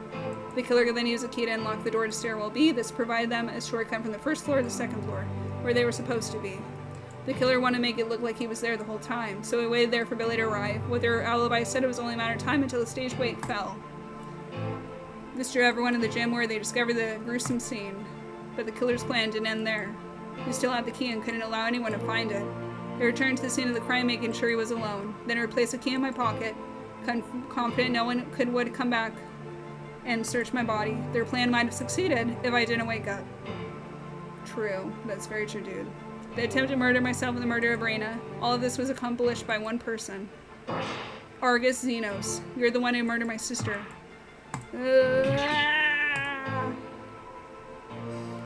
Busted. What's wrong? Having trouble breathing? No, that's not true. That's impossible. I can't lose. We don't have much time left. It is time for the vote. I was supposed to win. Why couldn't I win? If only you died there, I would have gotten away. I would have accepted Cecily as a killer. Would have let the rest of you live. She was so convinced she killed Reina, her best friend. It was such a beautiful tragedy, ruined by such a stupid coincidence. It was so perfect, and you ruined it. You ruined everything. He's finally given up. It's over, Argus. Nothing is over, nothing. Ha! Ha! Come on, let's put this monster away. What's so funny? It's just hilarious. You're also gung-ho about voting. Do you really think I'm gonna let the game end in such an incomplete state? Incomplete? Apprehend rules. Voting won't begin until the true murder weapon is revealed. Okay. What the? Yes, you're all correct. I killed her. I'm the mastermind. What just happened? Why isn't the voting started? In this school, the rules are law. I guess you could say I'm the law. Hahaha. So you're finally showing your true colors. Why bother hiding anymore? It's not like you can stop me now. Until we reveal the true weapon. Exactly. But good luck trying. It could be anywhere and anything. You have no chance. Haha, I win. What is this? We know what he did it. He's even flaunting it. But we can't vote until we find that weapon. Now then, let the final debate begin. We don't have time for this. I have no choice. I will have to figure out the weapon right here and now, right now. Argus is finally confessed, but can't end this without the true murder weapon is revealed. He probably thinks it's impossible, but that's why he's given us this chance. Let's start by identifying the true weapon. The weapon could weapon could Argus be referring to? The knife.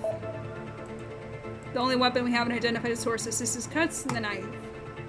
That has to do with what he wants. It was one of the few things taken from backstage, but why was it taken?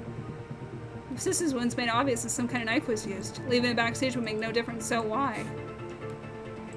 It was incriminating. He had to take the knife. It would incriminate him otherwise, which means he hid it here, on himself. He couldn't risk anyone finding it, so he hid it on himself, which means he might still have it. But wait a minute. If we searched him, then we would find him out. I doubt he would take that risk, but maybe he didn't have to, because the knife is disguised. It must be disguised somehow, most likely as something none of us would look twice at. He is a mastermind, so he'd definitely give himself some sort of advantage. It would most likely be something he had from the beginning. If we think back to what we all started with, then the murder weapon can only be this. A phone. I'm gonna go with phone. Yeah, it was found on the catwalk. There we go.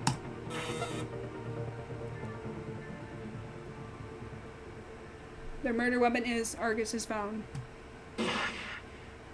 This is it. The reason why the knife was taken. It was in his phone since the beginning.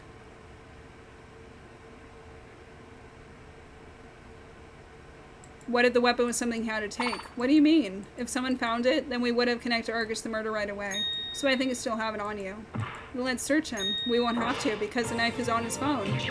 His phone? Seriously? We've identified all the weapons in this case except for the knife. It's the only weapon removed from the stage. It's clear the Reina was cut. He had no reason to remove it, so why did he take the knife? The only explanation I can think of is it's something that we'd link back to him.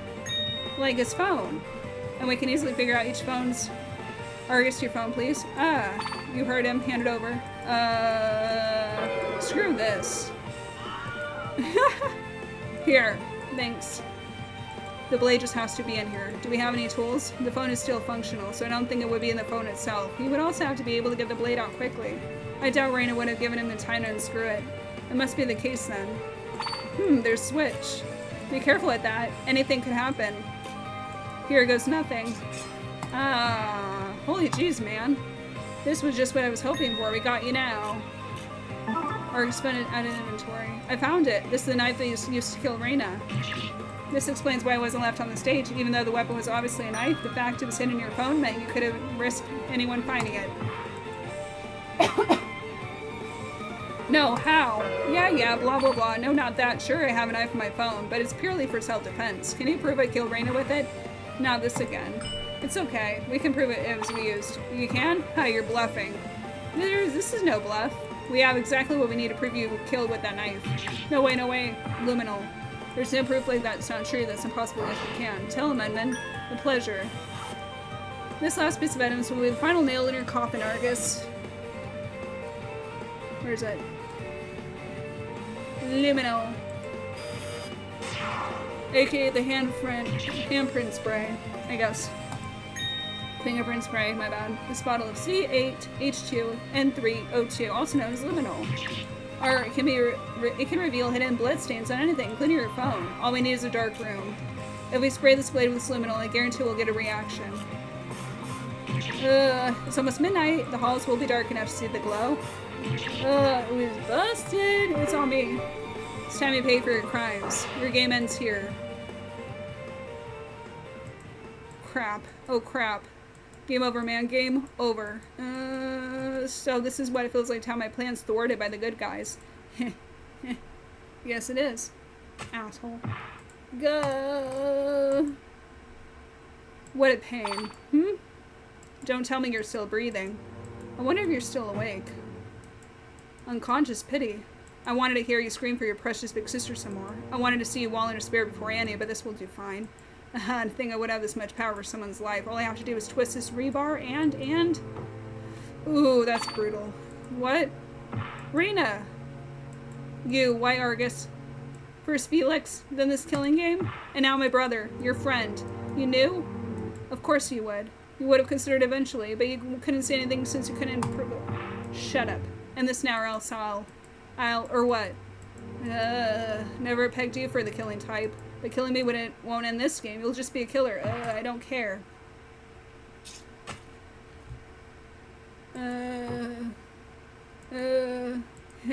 Didn't see that coming, did you? Oof. What? Die. Oh, she's stabbing him. How are you still? I guess it's karma. Die, die, die. Oof. Yeah. Damn. Rena. Huh. Oh, he stabbed her. You know, if you just ran while you had the chance, you could have ended this sooner and lived to tell the tale. But no, you had to be a big damn hero. You had to save your worthless little brother. Honestly, what's so great about him that you throw your life away? Shut. He was gonna die regardless of what you did, so why didn't you save yourself? Oh, looky here. He's not breathing anymore, and I didn't even have to do anything. Looks like you died for nothing. Oh, I think this was during. Sorry, I couldn't. If I just realized sooner, then forgive me, everyone. Please, God, save him. Save my brother.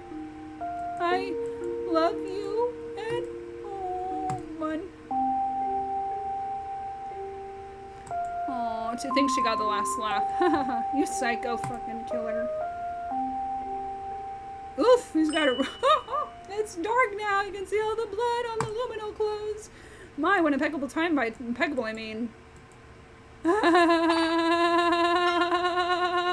That's terrifying. Yikes. And he passed out. Yeah. Okay, we got the deleted scene code fire. Deleted scene code car. We unlocked it, I think. Or we just got that achievement. 20 minutes remain. Is it finally over? The truth has finally come to light. All that's left is to vote, right? Warden, we are ready to vote. Guys? Warden, start the vote now. He's not there. Hello? What's supposed to happen? Last time Warden said it's voting time, then we voted. What's going on? The Inquisition's supposed to be over. Huh? Congrats, you're a winner. Get the fuck out. Is it over? Be right back. Getting food. Voting time. Start the vote. What is this? Is he trying to tell us something? I don't think so. It kind of reminds me of a streaming chat room, but... No, don't tell me. You're live. This live stream. Live? Have people been watching this? How long? You're on TV. 5 hours, 3 minutes. Just got on over already since the beginning. 12 hours. They can see us. Since the beginning?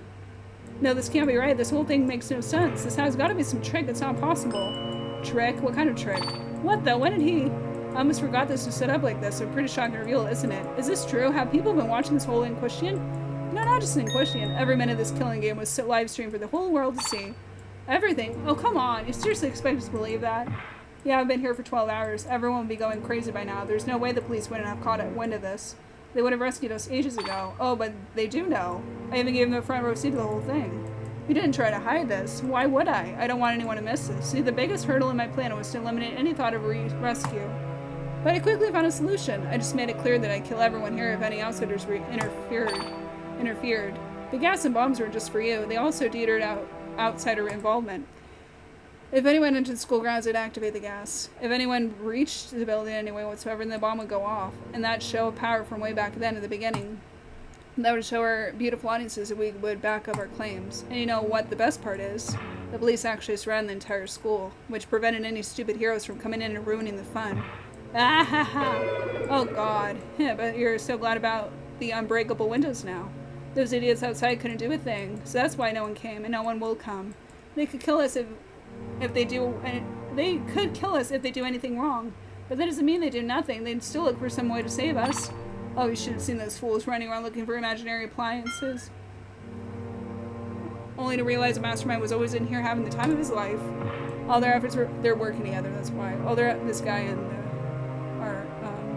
all their efforts were wasted. Argus. They should have just tuned in and catched the show like everyone else. Hold on, they were no accomplices? I mean, I had a little help before starting the game. Just a few teachers who had no choice but to help me. Yeah, that's true. He threatened to kill their families and friends unless they help him. He's a psychopath. It's truly a bad psychopath. You'd be surprised how easy you can get someone's attention with that, especially some loser that teachers past their prime. You blackmailed their teachers? Only a few that I really hated. They gave me everything I needed, such as floor plans, keys, a blowtorch. One of my hostages even had connections with the Mafia. We sold the explosives, mastered gas, and Warden's AI. Yeah, this stuff wasn't cheap. God, this is psychotic. All that and Warden's took pretty much my entire life savings. But it was so worth it. Shut up, we get it already. Don't care about your life story. Stop blubbering and start the vote. No, stop screwing around. You lost. Why should I do what you want? Don't forget I'm the one in control here. God, this is such a long game. I think I'd rather just let you sit here and die. Sound cool to you? No. How do you expect to get away with this? Who said anything about getting away? If everything today was recorded broadcast for the entire world to see. As soon as I step foot outside, the police, SWAT, FBI, case, GB, everyone will be hot on my trail. I never escape. So you're just gonna stay here and die? Pretty much. This day has been so much fun. I can die knowing that nothing will ever top this. You bastard, I agree. I've had it with you in your stupid games. Let us out of here. I don't care how you do it, or you'll what? I'll kill me? Go ahead. It doesn't matter what happens anymore. Do what you want. Ugh, you're at his mercy. We're at his mercy. I can't believe this is happening. How can someone like him exist? Right? Why? Why are you doing this? I don't understand why you would do any of this. Why, Argus? I could give you so many reasons right now. I could tell you my family sucked. I could tell you my mother tried killing me for the insurance money. I could tell you that my father was a communist who was never sober. But all of that would probably be lies. Then what's the truth? I'm tired. Unlike you lot, I have no love for this life. So you have to ruin other people's lives? It's very cynical of you, sir. There's no point in anything. All good things never last. You make friends in school and you're happy. Then one day they all disappear. You repeat the cycle trying to fill the void, but it never lasts. You get married and then they vote and never leave, but they'll live or die eventually. Leave or die eventually. They'll live or die. And you'll always die alone in the end, no matter what. A sparrow will always win. All good things come to an end, right? So what's the point? I can sort of understand what you mean. Don't be sympathetic to this bastard dude. Edmund, you crazy boy. I get it, really I do, but still. How does that begin to justify everything you've done? You abducted us, you threatened us, you killed Reina and you want justification, okay? How's this? I wanted the ultimate thrill. You gotta be kidding. All this was because you're bored? Oh, it's more than just boredom, dollface. See, I dream of being a famous filmmaker. Anything's in reality is TV, and maybe I can fulfill it through patience, hard work, and whatnot. But why wait for fame that will never happen when I can create my legacy right now? Your legacy? That's right. This will be my greatest accomplishment. Don't you see? What I've done here is incredible. Everything that happened here was real. Real people, real conflict, real murders, real death, real hope, real despair. And you know what the best part is? No executive meddling, just pure awesomeness. I've created the ultimate reality show. People everywhere will be talking about this for the rest of time. They'll be talking about the kids who fought and died for their lives. This is truly a beautiful work of art. You're delusional. This isn't art. It's a serial kidnapping and murder incident. Your fame will wash over in minutes. You're nothing more than a terrorist. Oh, now that is a bit nice ring to it. Argus Xenos, ultimate terrorist. Haha. Who knows, I might even have my own groupies like that one guy. Yeah, no, just stop. Is he for real true? Don't you feel any remorse? You forced us to play your stupid killing game, and because of that, Raina, our friend, is dead all because of you, and she's probably a lot happier now that you won't be alive. You piece of... So, are we just gonna forget that you assaulted Raina earlier, or are you automatically innocent because you didn't kill anyone? You gotta love those double standards. He sounds like a true psycho right now. Don't change the subject. You're right. Why don't we zoom in on all of my crimes specifically? In fact, this is a good time to just let everything off our chest. I'll start. Bitches ain't therapy. No one cares, bitch. Blackmail, extortion, vehicular manslaughter, theft, stealing cookies from the cookie jar, abduction, 2 counts of murder. 2 murders? Oh yeah, I never told you about the last time I killed someone. You killed before this? Why don't I tell you about it? It's somewhat relevant. Remember the accident last year? Yeah, it was me. I caused the accident to kill Felix Belmont. What? You? What? Oh wow. Now you're just trying to piss me off. Oh, but it's true. Remember Raina's cop? That's her brother, by the way. Remember Raina's cough after the party? As soon as I heard it, an idea struck me. What if I slipped some of Papa Schultz's sleeping pills in her drink? So I did. And because of that, she fell asleep at the wheel, right? No way. I never told you that. Yes, I killed that boneheaded jock, and now I killed Raina too. So when he asked to start over the night, you were avoiding the accident. Huh, yep, you got me. I would have loved to see the ensuring carnage, but I held back that urge. I didn't want to accidentally get caught up in an accident by accident. Stop laughing. My brother, you. Hello, my name is Cecily Belmont. You killed my brother. Prepare to die. God, stop with that Princess Bride reference, dude. You're a psychopath. Shut up. Go ahead, get your revenge. It'll be so much fun. You have no idea how much I want to. She should really do it. She's really do it right now. The thought of tearing to you sounds very cathartic to me right now. You should, girl. Because he will... Yeah. But I won't. As tempting as it is, I won't die a murderer like you. That's boring. He killed everyone for no reason. You know, just attack him or something. Don't like, if you don't want to, he deserves to be like hurt. Jeez. 10 minutes. Man, that sure took a while. Though I guess when you're about to die, every second feels like a year. Either that or it's a magic time limit trope in action. So, how will you spend your last 5 minutes? Kill me, kill each other, speak to the world, or maybe something scandalous? You can do anything. No one can stop you, but if you do, you know, I want to watch. Huh. We won, but we still can't escape. I put everything on the line for this. I can't let it end like this. Group debate. What should we do? Okay. Oh, it's still going on. Ugh.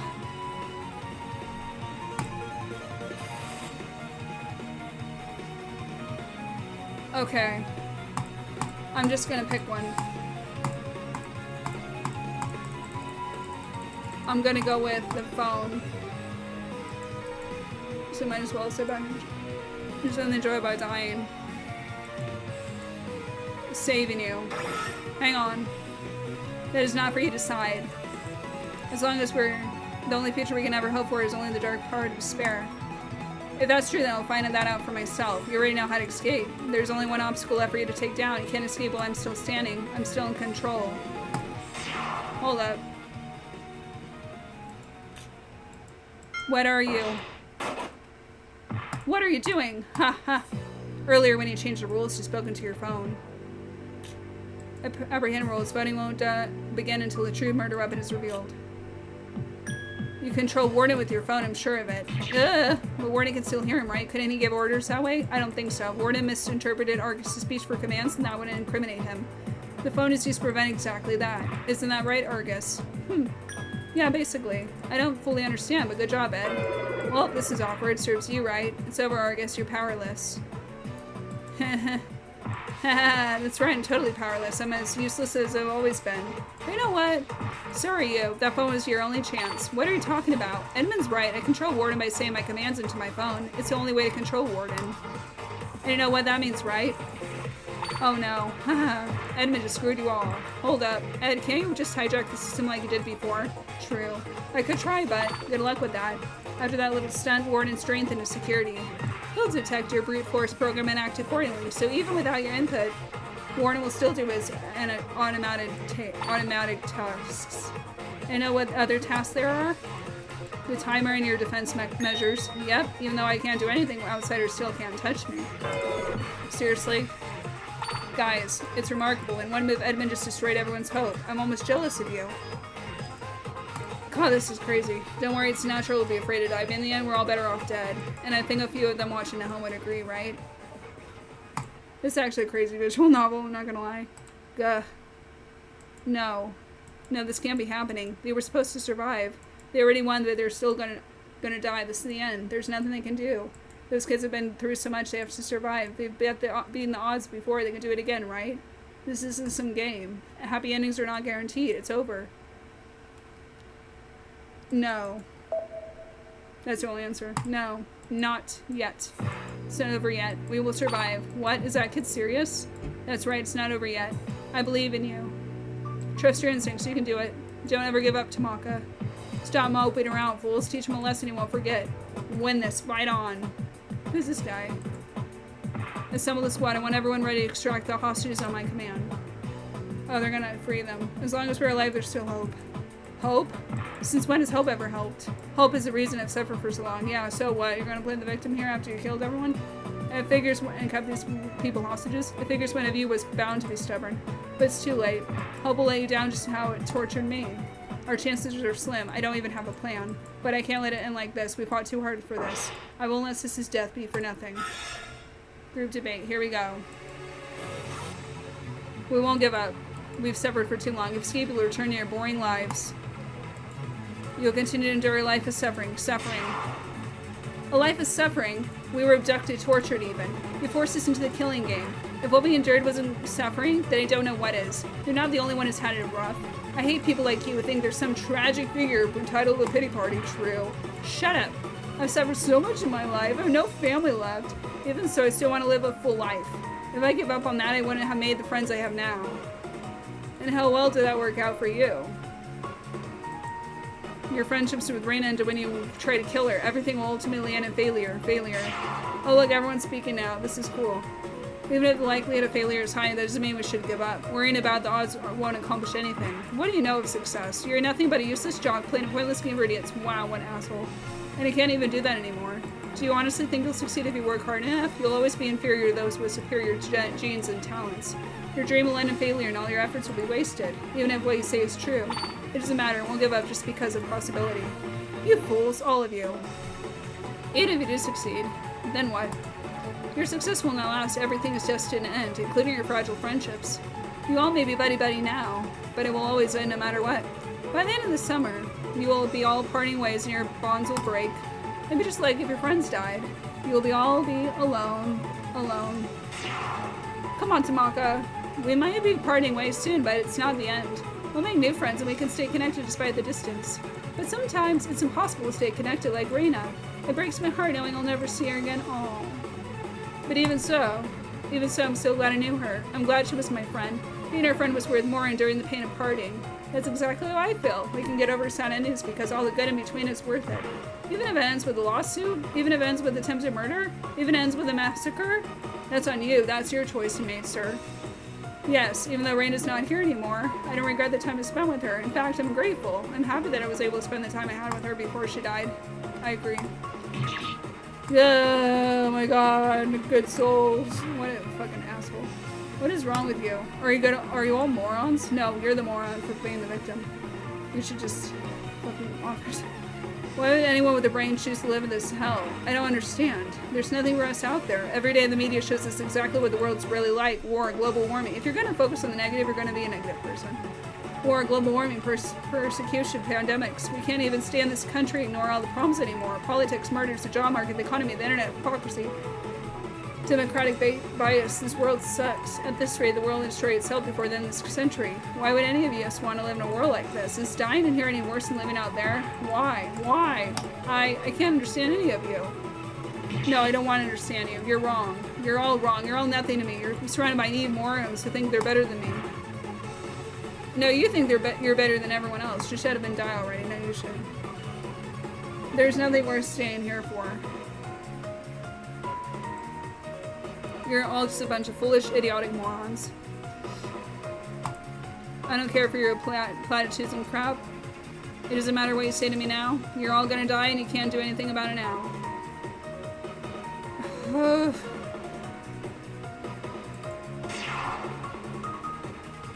No, there's one last thing I can do. If I can log into the system, then I can. Like I already said, you can't. Warden's firewall will not let you hack into the system. Maybe it can't force my way in like before, but there's something to stop me from logging in. All he needs to do is enter the password that he can log in, and if he can log in, that is. Like you said, the system is locked behind a password. Without it, he won't be logging in anytime soon. Argus, do you really think I'd overlook that? You know the password? Edmund, are you serious? No, it's not possible. It's obviously a bluff.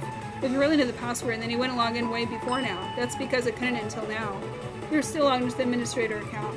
But you smashed his phone, so there's nothing stopping you now. Get real. You're right, I can't stop him if he logs on.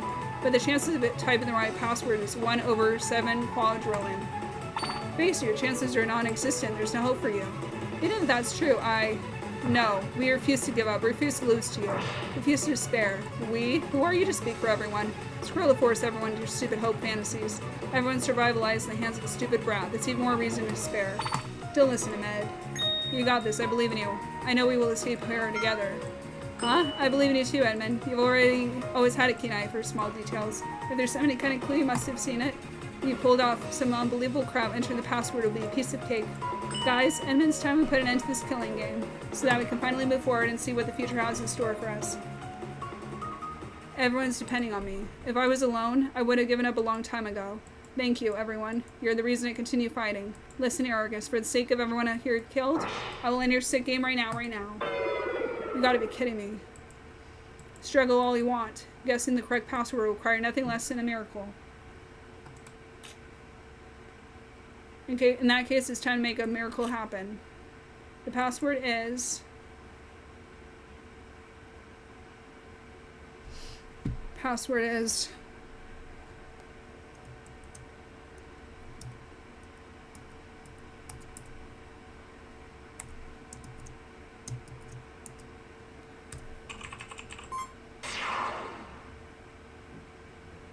This is it. The entire program is text-based, but still simple enough. Voices, clips, locks, here's and questioning controls. Now I just gotta do this. So it's finally time for everyone to make their vote. Eh? You did it! You actually did it! Hey, yeah, Warden's on her side now. Eh, what? I knew you would do it, Edmund. I just knew you could. No, this can't be happening. How can you be so lucky? It wasn't luck. I wouldn't have figured it out without a little outside help. You knew you couldn't say the password out loud, but you knew we'd still need it. Sitting in plain sight and it paid off. Whether it was your genius or his negligence, we owe you. Thank you. Everyone, let's begin the vote. No, wait. Think about this for a sec. If you leave here, you'll go back to living your uncontrollable lives. Everything is determined by the stupid world's whim. Is that really how you want to live? Being pushed around by this world's crap? You're right. Our lives are unpredictable. We don't know what the future holds for us, but that's what makes it exciting. It'll be happy and sad. There will be hope and despair. We may be together and never see each other again. But no matter what our future is, I want to live and see it. And if the world throws something we don't like, we'll just push back harder. I'm ready to take on any challenge life throws down. Maybe our lives won't change so much, but still, from this day forward, we'll have the power to make and live our own stories. We won't let our stories end here. None of us want that, and I'm sure that includes our audience. So let's put an end to that chapter by shutting this killing game down once and for all.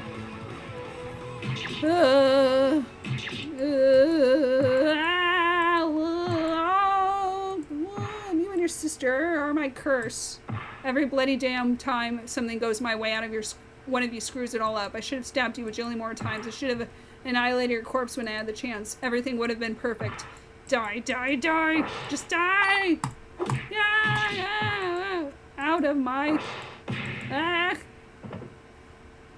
Wow, this is crazy. Phew. You okay there, Mocha?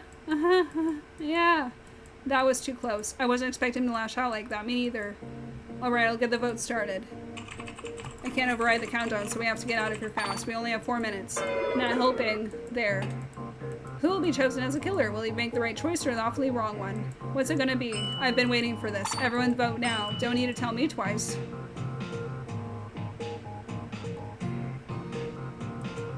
Since one of you couldn't vote, your vote was automatically given to the first one on the list. Well, look here, we have an anonymous vote. Now that after blah blah the court finds Argus guilty. Come on, let's get out of here before the execution starts. What about this thing? Him too. Jesus, heavy. Come on. Let's give it everything we got.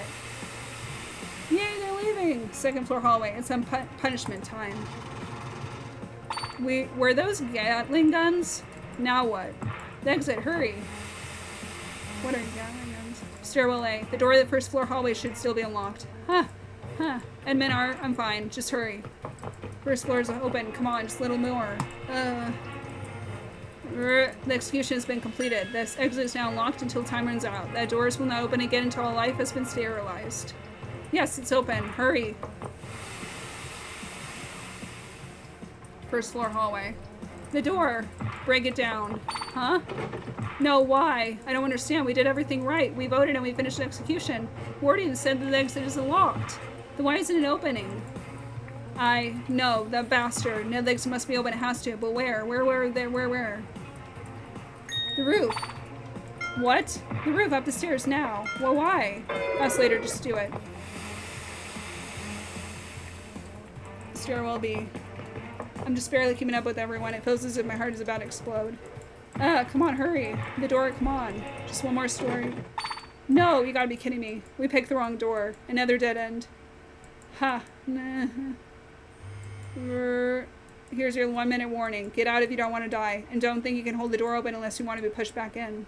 Everyone else is upstairs. Can they even make it in time? Come on, guys. The other door stairway. Haha, right. I can't do anything to help them. All I can do is make it for the exit myself. I have to press on. 4th floor hallway. No, not yet. Cecily's medicine must be wearing off. I almost forgot about the rebar. There's no time. Come on, keep moving. Deep breaths, deep breaths.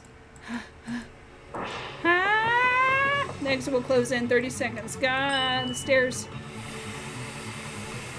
Stairwell A. Hurry, hurry, hurry. The exit will close in 10 seconds. 9, 8, 7, 6, 5, 4, 3. I made it. Come on, guys, hurry. 3, 2, 1. No, the door, it's moving by itself.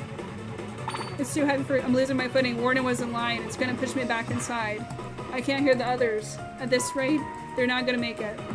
No, not like this, not like this. I can't be the only survivor. It's not fair.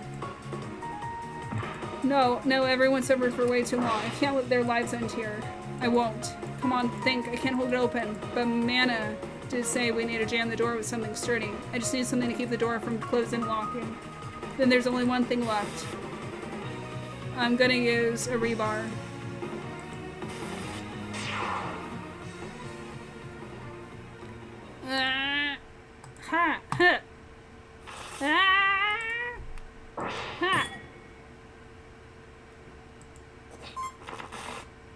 It is now midnight. The game is over. Good night. Error. I'm a teapot. I'm error. Oop. Ha. Did I do it? It actually worked. Oh god, I'm losing so much blood. It hurts. It hurts so much. I don't want to die. I don't want to stay. I want to be with my friends just a little longer, and I still have a whole life ahead of me. Right, sis?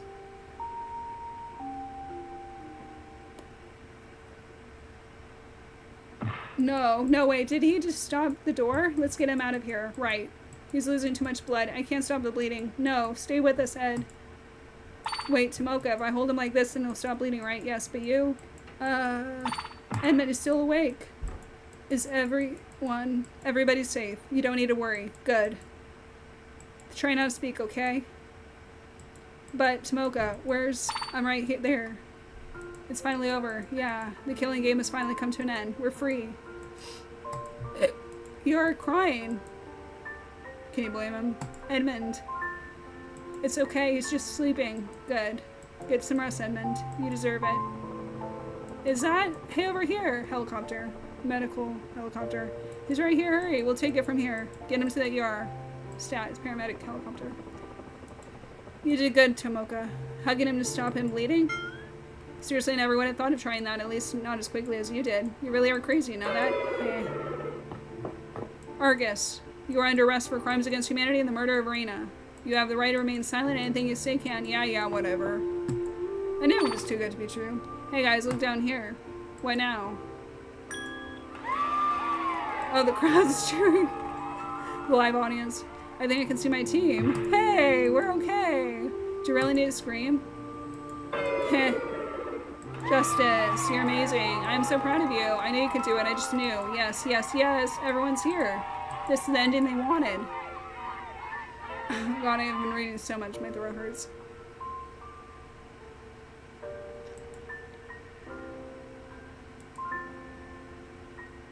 Lovely. So yeah, this is the end. That was the end of 12 Hours to Die. Hope you enjoyed.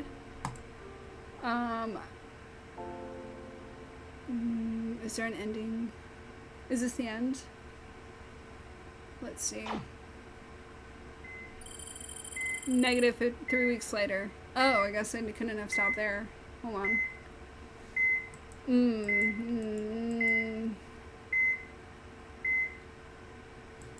A hospital. I'm alive. I'm alive. Oh, you're finally awake. How long was I? Let's see, probably around 3 weeks. 3 weeks? You were in a coma for the bulk of your healing. You should be feeling right as rain after a little more rest.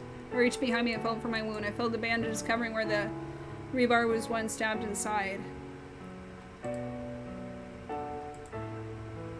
Don't move too much. You don't want to open it again. Right. You want me to turn on the TV? Well, if you change your mind, the remote will be right here on the table. I left your phone right there as well. We'll let your parents know as soon as we can. If you want to call them, you can do that too. I'm sure they'd love to hear from you. If you need anything, just press the button. Thank you. Your doctor will be here in a few minutes. It's back to normal. It's even fully charged. I guess this program will sit and remove itself once the timer ran out. Still, I should have it looked over at once I get out. Now what? I can't turn the TV. I give someone a call or I can call the nurse. What should I do? Let's call nurse. There's a feeling of finality in the air as if pressing this button is a story, and there are still a few things left I can do. Should I start pressing it? Yes, press it. Perfect timing. Your parents are here to see you. Okay. 4 weeks later. Here we go. Plymouth Cemetery. What do you think? Well, it's no mausoleum, but it'll do. I was surprised that her funeral wasn't held back in her hometown. This was her home right up until the very end. Yeah. Aww. Raina spent her whole life protecting me. She did so much for us. She was always ready to lend a helping hand when we needed it. We'll never get her friendship and her sacrifice, Ray. Raina, I will keep my promise. Thank you for everything. I'm proud to be your brother. Now, 1 week later. Okay. Andrew Carter High School. Finally, graduation day. Did they really have to take a month to organize this? Well, it's not every year school holds 2 separate graduation ceremonies. I guess, but still, do you know how awkward it is to hold a party before the actual graduation? Did you hear the rumors about Plymouth Academy? They say it's going to be closed this year for further inspection. So all students will be transferring to different schools in the surrounding area. That really sucks, especially students who got accepted through the entrance exam. Now they're going to do some random school. Well, at least the teachers will still be around.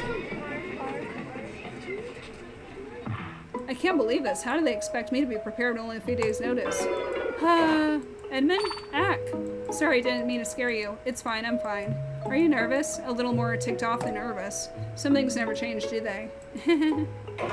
There you are. It's almost time. Alright, we'll be right there. Actually, before that, I wanted to talk to Tomoka before the ceremony. Me, what for? Should I leave? You're fine. After all, you know about it already. I know about it. Tomoka, I heard what you said about the incident 7 years ago. Oh, right. Our conversations would have been recorded, too. But what about it?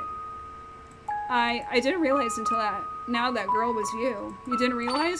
Wait, that woman, the one who witnessed it? That was you? Yeah. When I realized what happened back then, I froze. I was so scared I thought I was dead. Then, you sprung up and fought back. So, thank you for saving my life. Tomoka? Thank you. Sorry, excuse me. Miss Mana, yes? We're in debt to you for your help back in the killing game. We couldn't have escaped without your help. I'm just glad it worked out. We knew it was a long shot, but we had to try something. Did your friend make it back? Yeah, she was released just as soon as the killing game started. Even so, we had no right to put you all in danger like that. I'm sorry, it's not your fault. I don't know what I would have done in your situation, but I'd be an idiot to place the blame on you. He's right. No one blames you for the decisions you made. The only person who deserves any blame is that mastermind. All we can do now is keep moving forward. I really hate it when you're right. Wait, aren't you? Edmund, this is my friend Freda Aragon. Holy crap, man, and it was Frida. What do I say? Come on, say something, Edmund. Oh, right, I still need to get ready. It's almost time, I gotta go. Good luck out there, Edmund. Thank you. You okay, Tomoka? Yeah, it's just that was the first time anyone ever thanked me for what I did. I never thought any good came from that kill butt. We still have time to get ready, let's go. Graduation! And now a word from our valedictorian. Speaking in place of Raina Lockwood is her brother Edmund Lockwood. Yay! Oh man, that's a lot of people. Come on, you can do this. It's just a couple hundred people or 1,000. I never got the speech and I left my notes in my other pants. Good job, Edmund. Hold on. Whatever, I'm just gonna wing it. You do that. In Raina's original speech, she said that our futures are determined by random events, and she was right. Life is very sporadic. Good things happen and bad things happen all the time, every day. And not just referring to an incident back in years ago. We've all lost someone or someone at some point in our lives. I've witnessed how loss can affect others, and I've experienced it for myself. It's hard not to fall into despair after losing something or someone very important. But if we gave up every time we lost, then we'd never be able to move on. We never see the beautiful things life has in store for us. We never have the courage to make a difference in the world. We never discover what makes us happy, and we never be there for the ones we love. It's easy to look back and wonder how things could have been different. Like if I just did that one thing, maybe things could have turned out better. But there's no way to turn back time. The past will never change. We make mistakes, but we have to learn from them and forgive ourselves and look ahead. Believe me, I know it can feel impossible to keep going. Any day tragedy can quickly strike, and we wouldn't be able to stop it. But we have to keep trying to keep moving forward. And not for ourselves and for the people we've already know. For the people we haven't lost yet. Thank you. Yay! Lovely. Phew, that went better than expected. I'm just glad it's over. I now proudly present this year's Plymouth Academy Award graduating class. Final day of summer. This is still going on after the credits. The absolute middle of nowhere. Well, this is where we part ways. Everything happens so fast. Sad that we have to say goodbye. You make it sound like this is the end. We may be taking different paths, but it doesn't mean they won't intertwine. Too right, Ed. There's always the holidays between semesters. Even after our next graduation, our bonds will always keep us connected.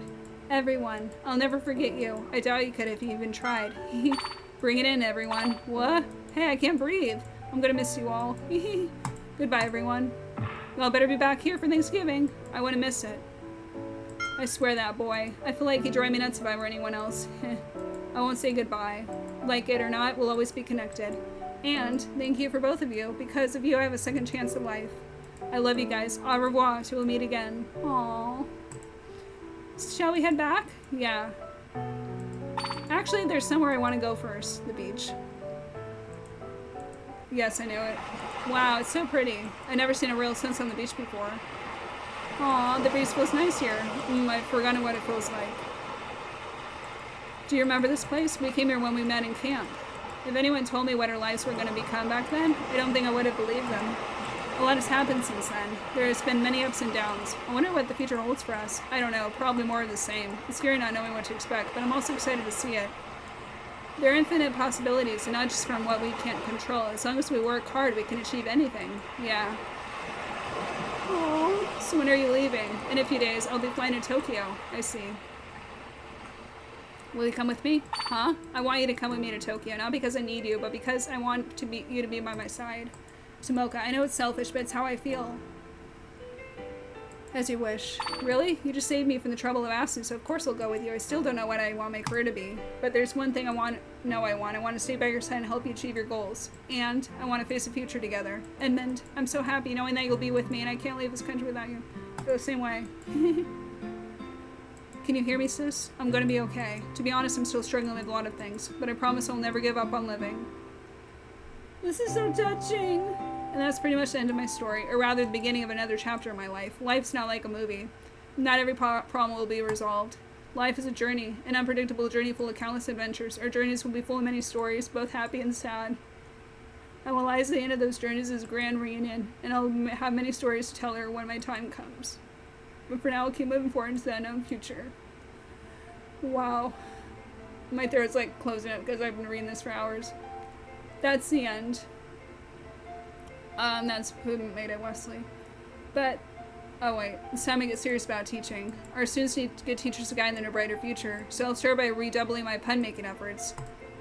I swear I can hear Cecily's reaction. Why are you like this? I told her 10 puns hoping one would make her laugh. But no pun intended. She kind of reminds me of someone else I know. You're so funny, sir. So funny.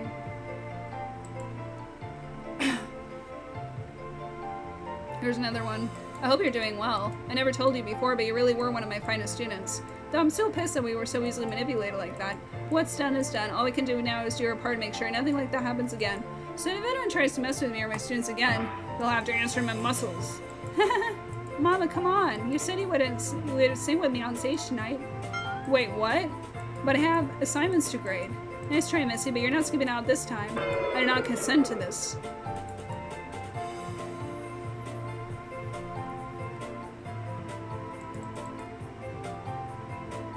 I'm so glad it's finally over. I've been so many different kind of criminals, but this one takes the cake. It's a shame a kid like him turned out like that. If things were a little different, maybe. Huh? Oh, a text from Edmund. After thinking it over, I'd like to take you up on your offer. However, I won't be here anymore. I'm moving to Tokyo. Tokyo? In that case, I better give Detective Shingering a call. Is there another one? It's a grand opening of Plymouth lamps. Buy one, get one free. You're still wearing that hood? Fool, this hood is part of my very being. Isn't it just a bathrobe? Quiet, fool, we have lamps to sell. It feels kind of weird making money the legal way now. Crime just doesn't pay. Besides, knowing her luck, we'll somehow run into that Tomoka girl a third time. Seriously, what were the odds? After everything she's gone through, I hope she has it easier from now on. Wonder if she could use a lamp.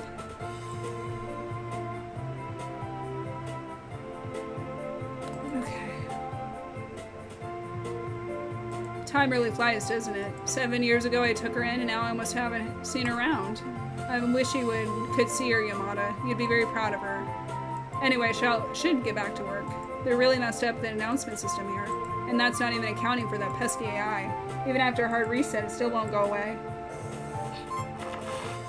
Na-na-na-na boo-boo, you can't defeat me. At least I can't actually do anything anymore. Wait, a few years later. Now just add a little brandy. Ooh, now that's some hot stuff. I never get tired of making these. There's still a little extra. Wow, this still keeps going. You know what, I really don't. Here are the results of the clinical trials we asked for. Thank you. Huh? The third patient symptoms are which one do we use? Of course. Why didn't I realize sooner a child could do this? This could be the breakthrough of the century. Oh, now this is their careers. Interesting.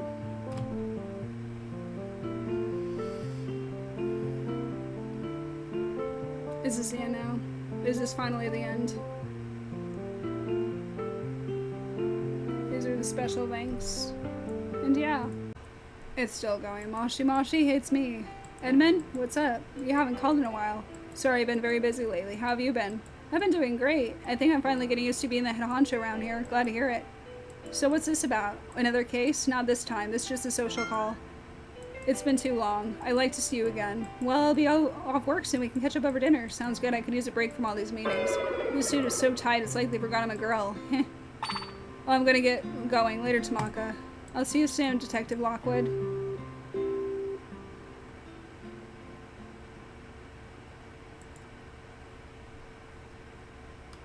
Finn. Now it's the end. 12 hours to die. Hope you enjoyed. Bye.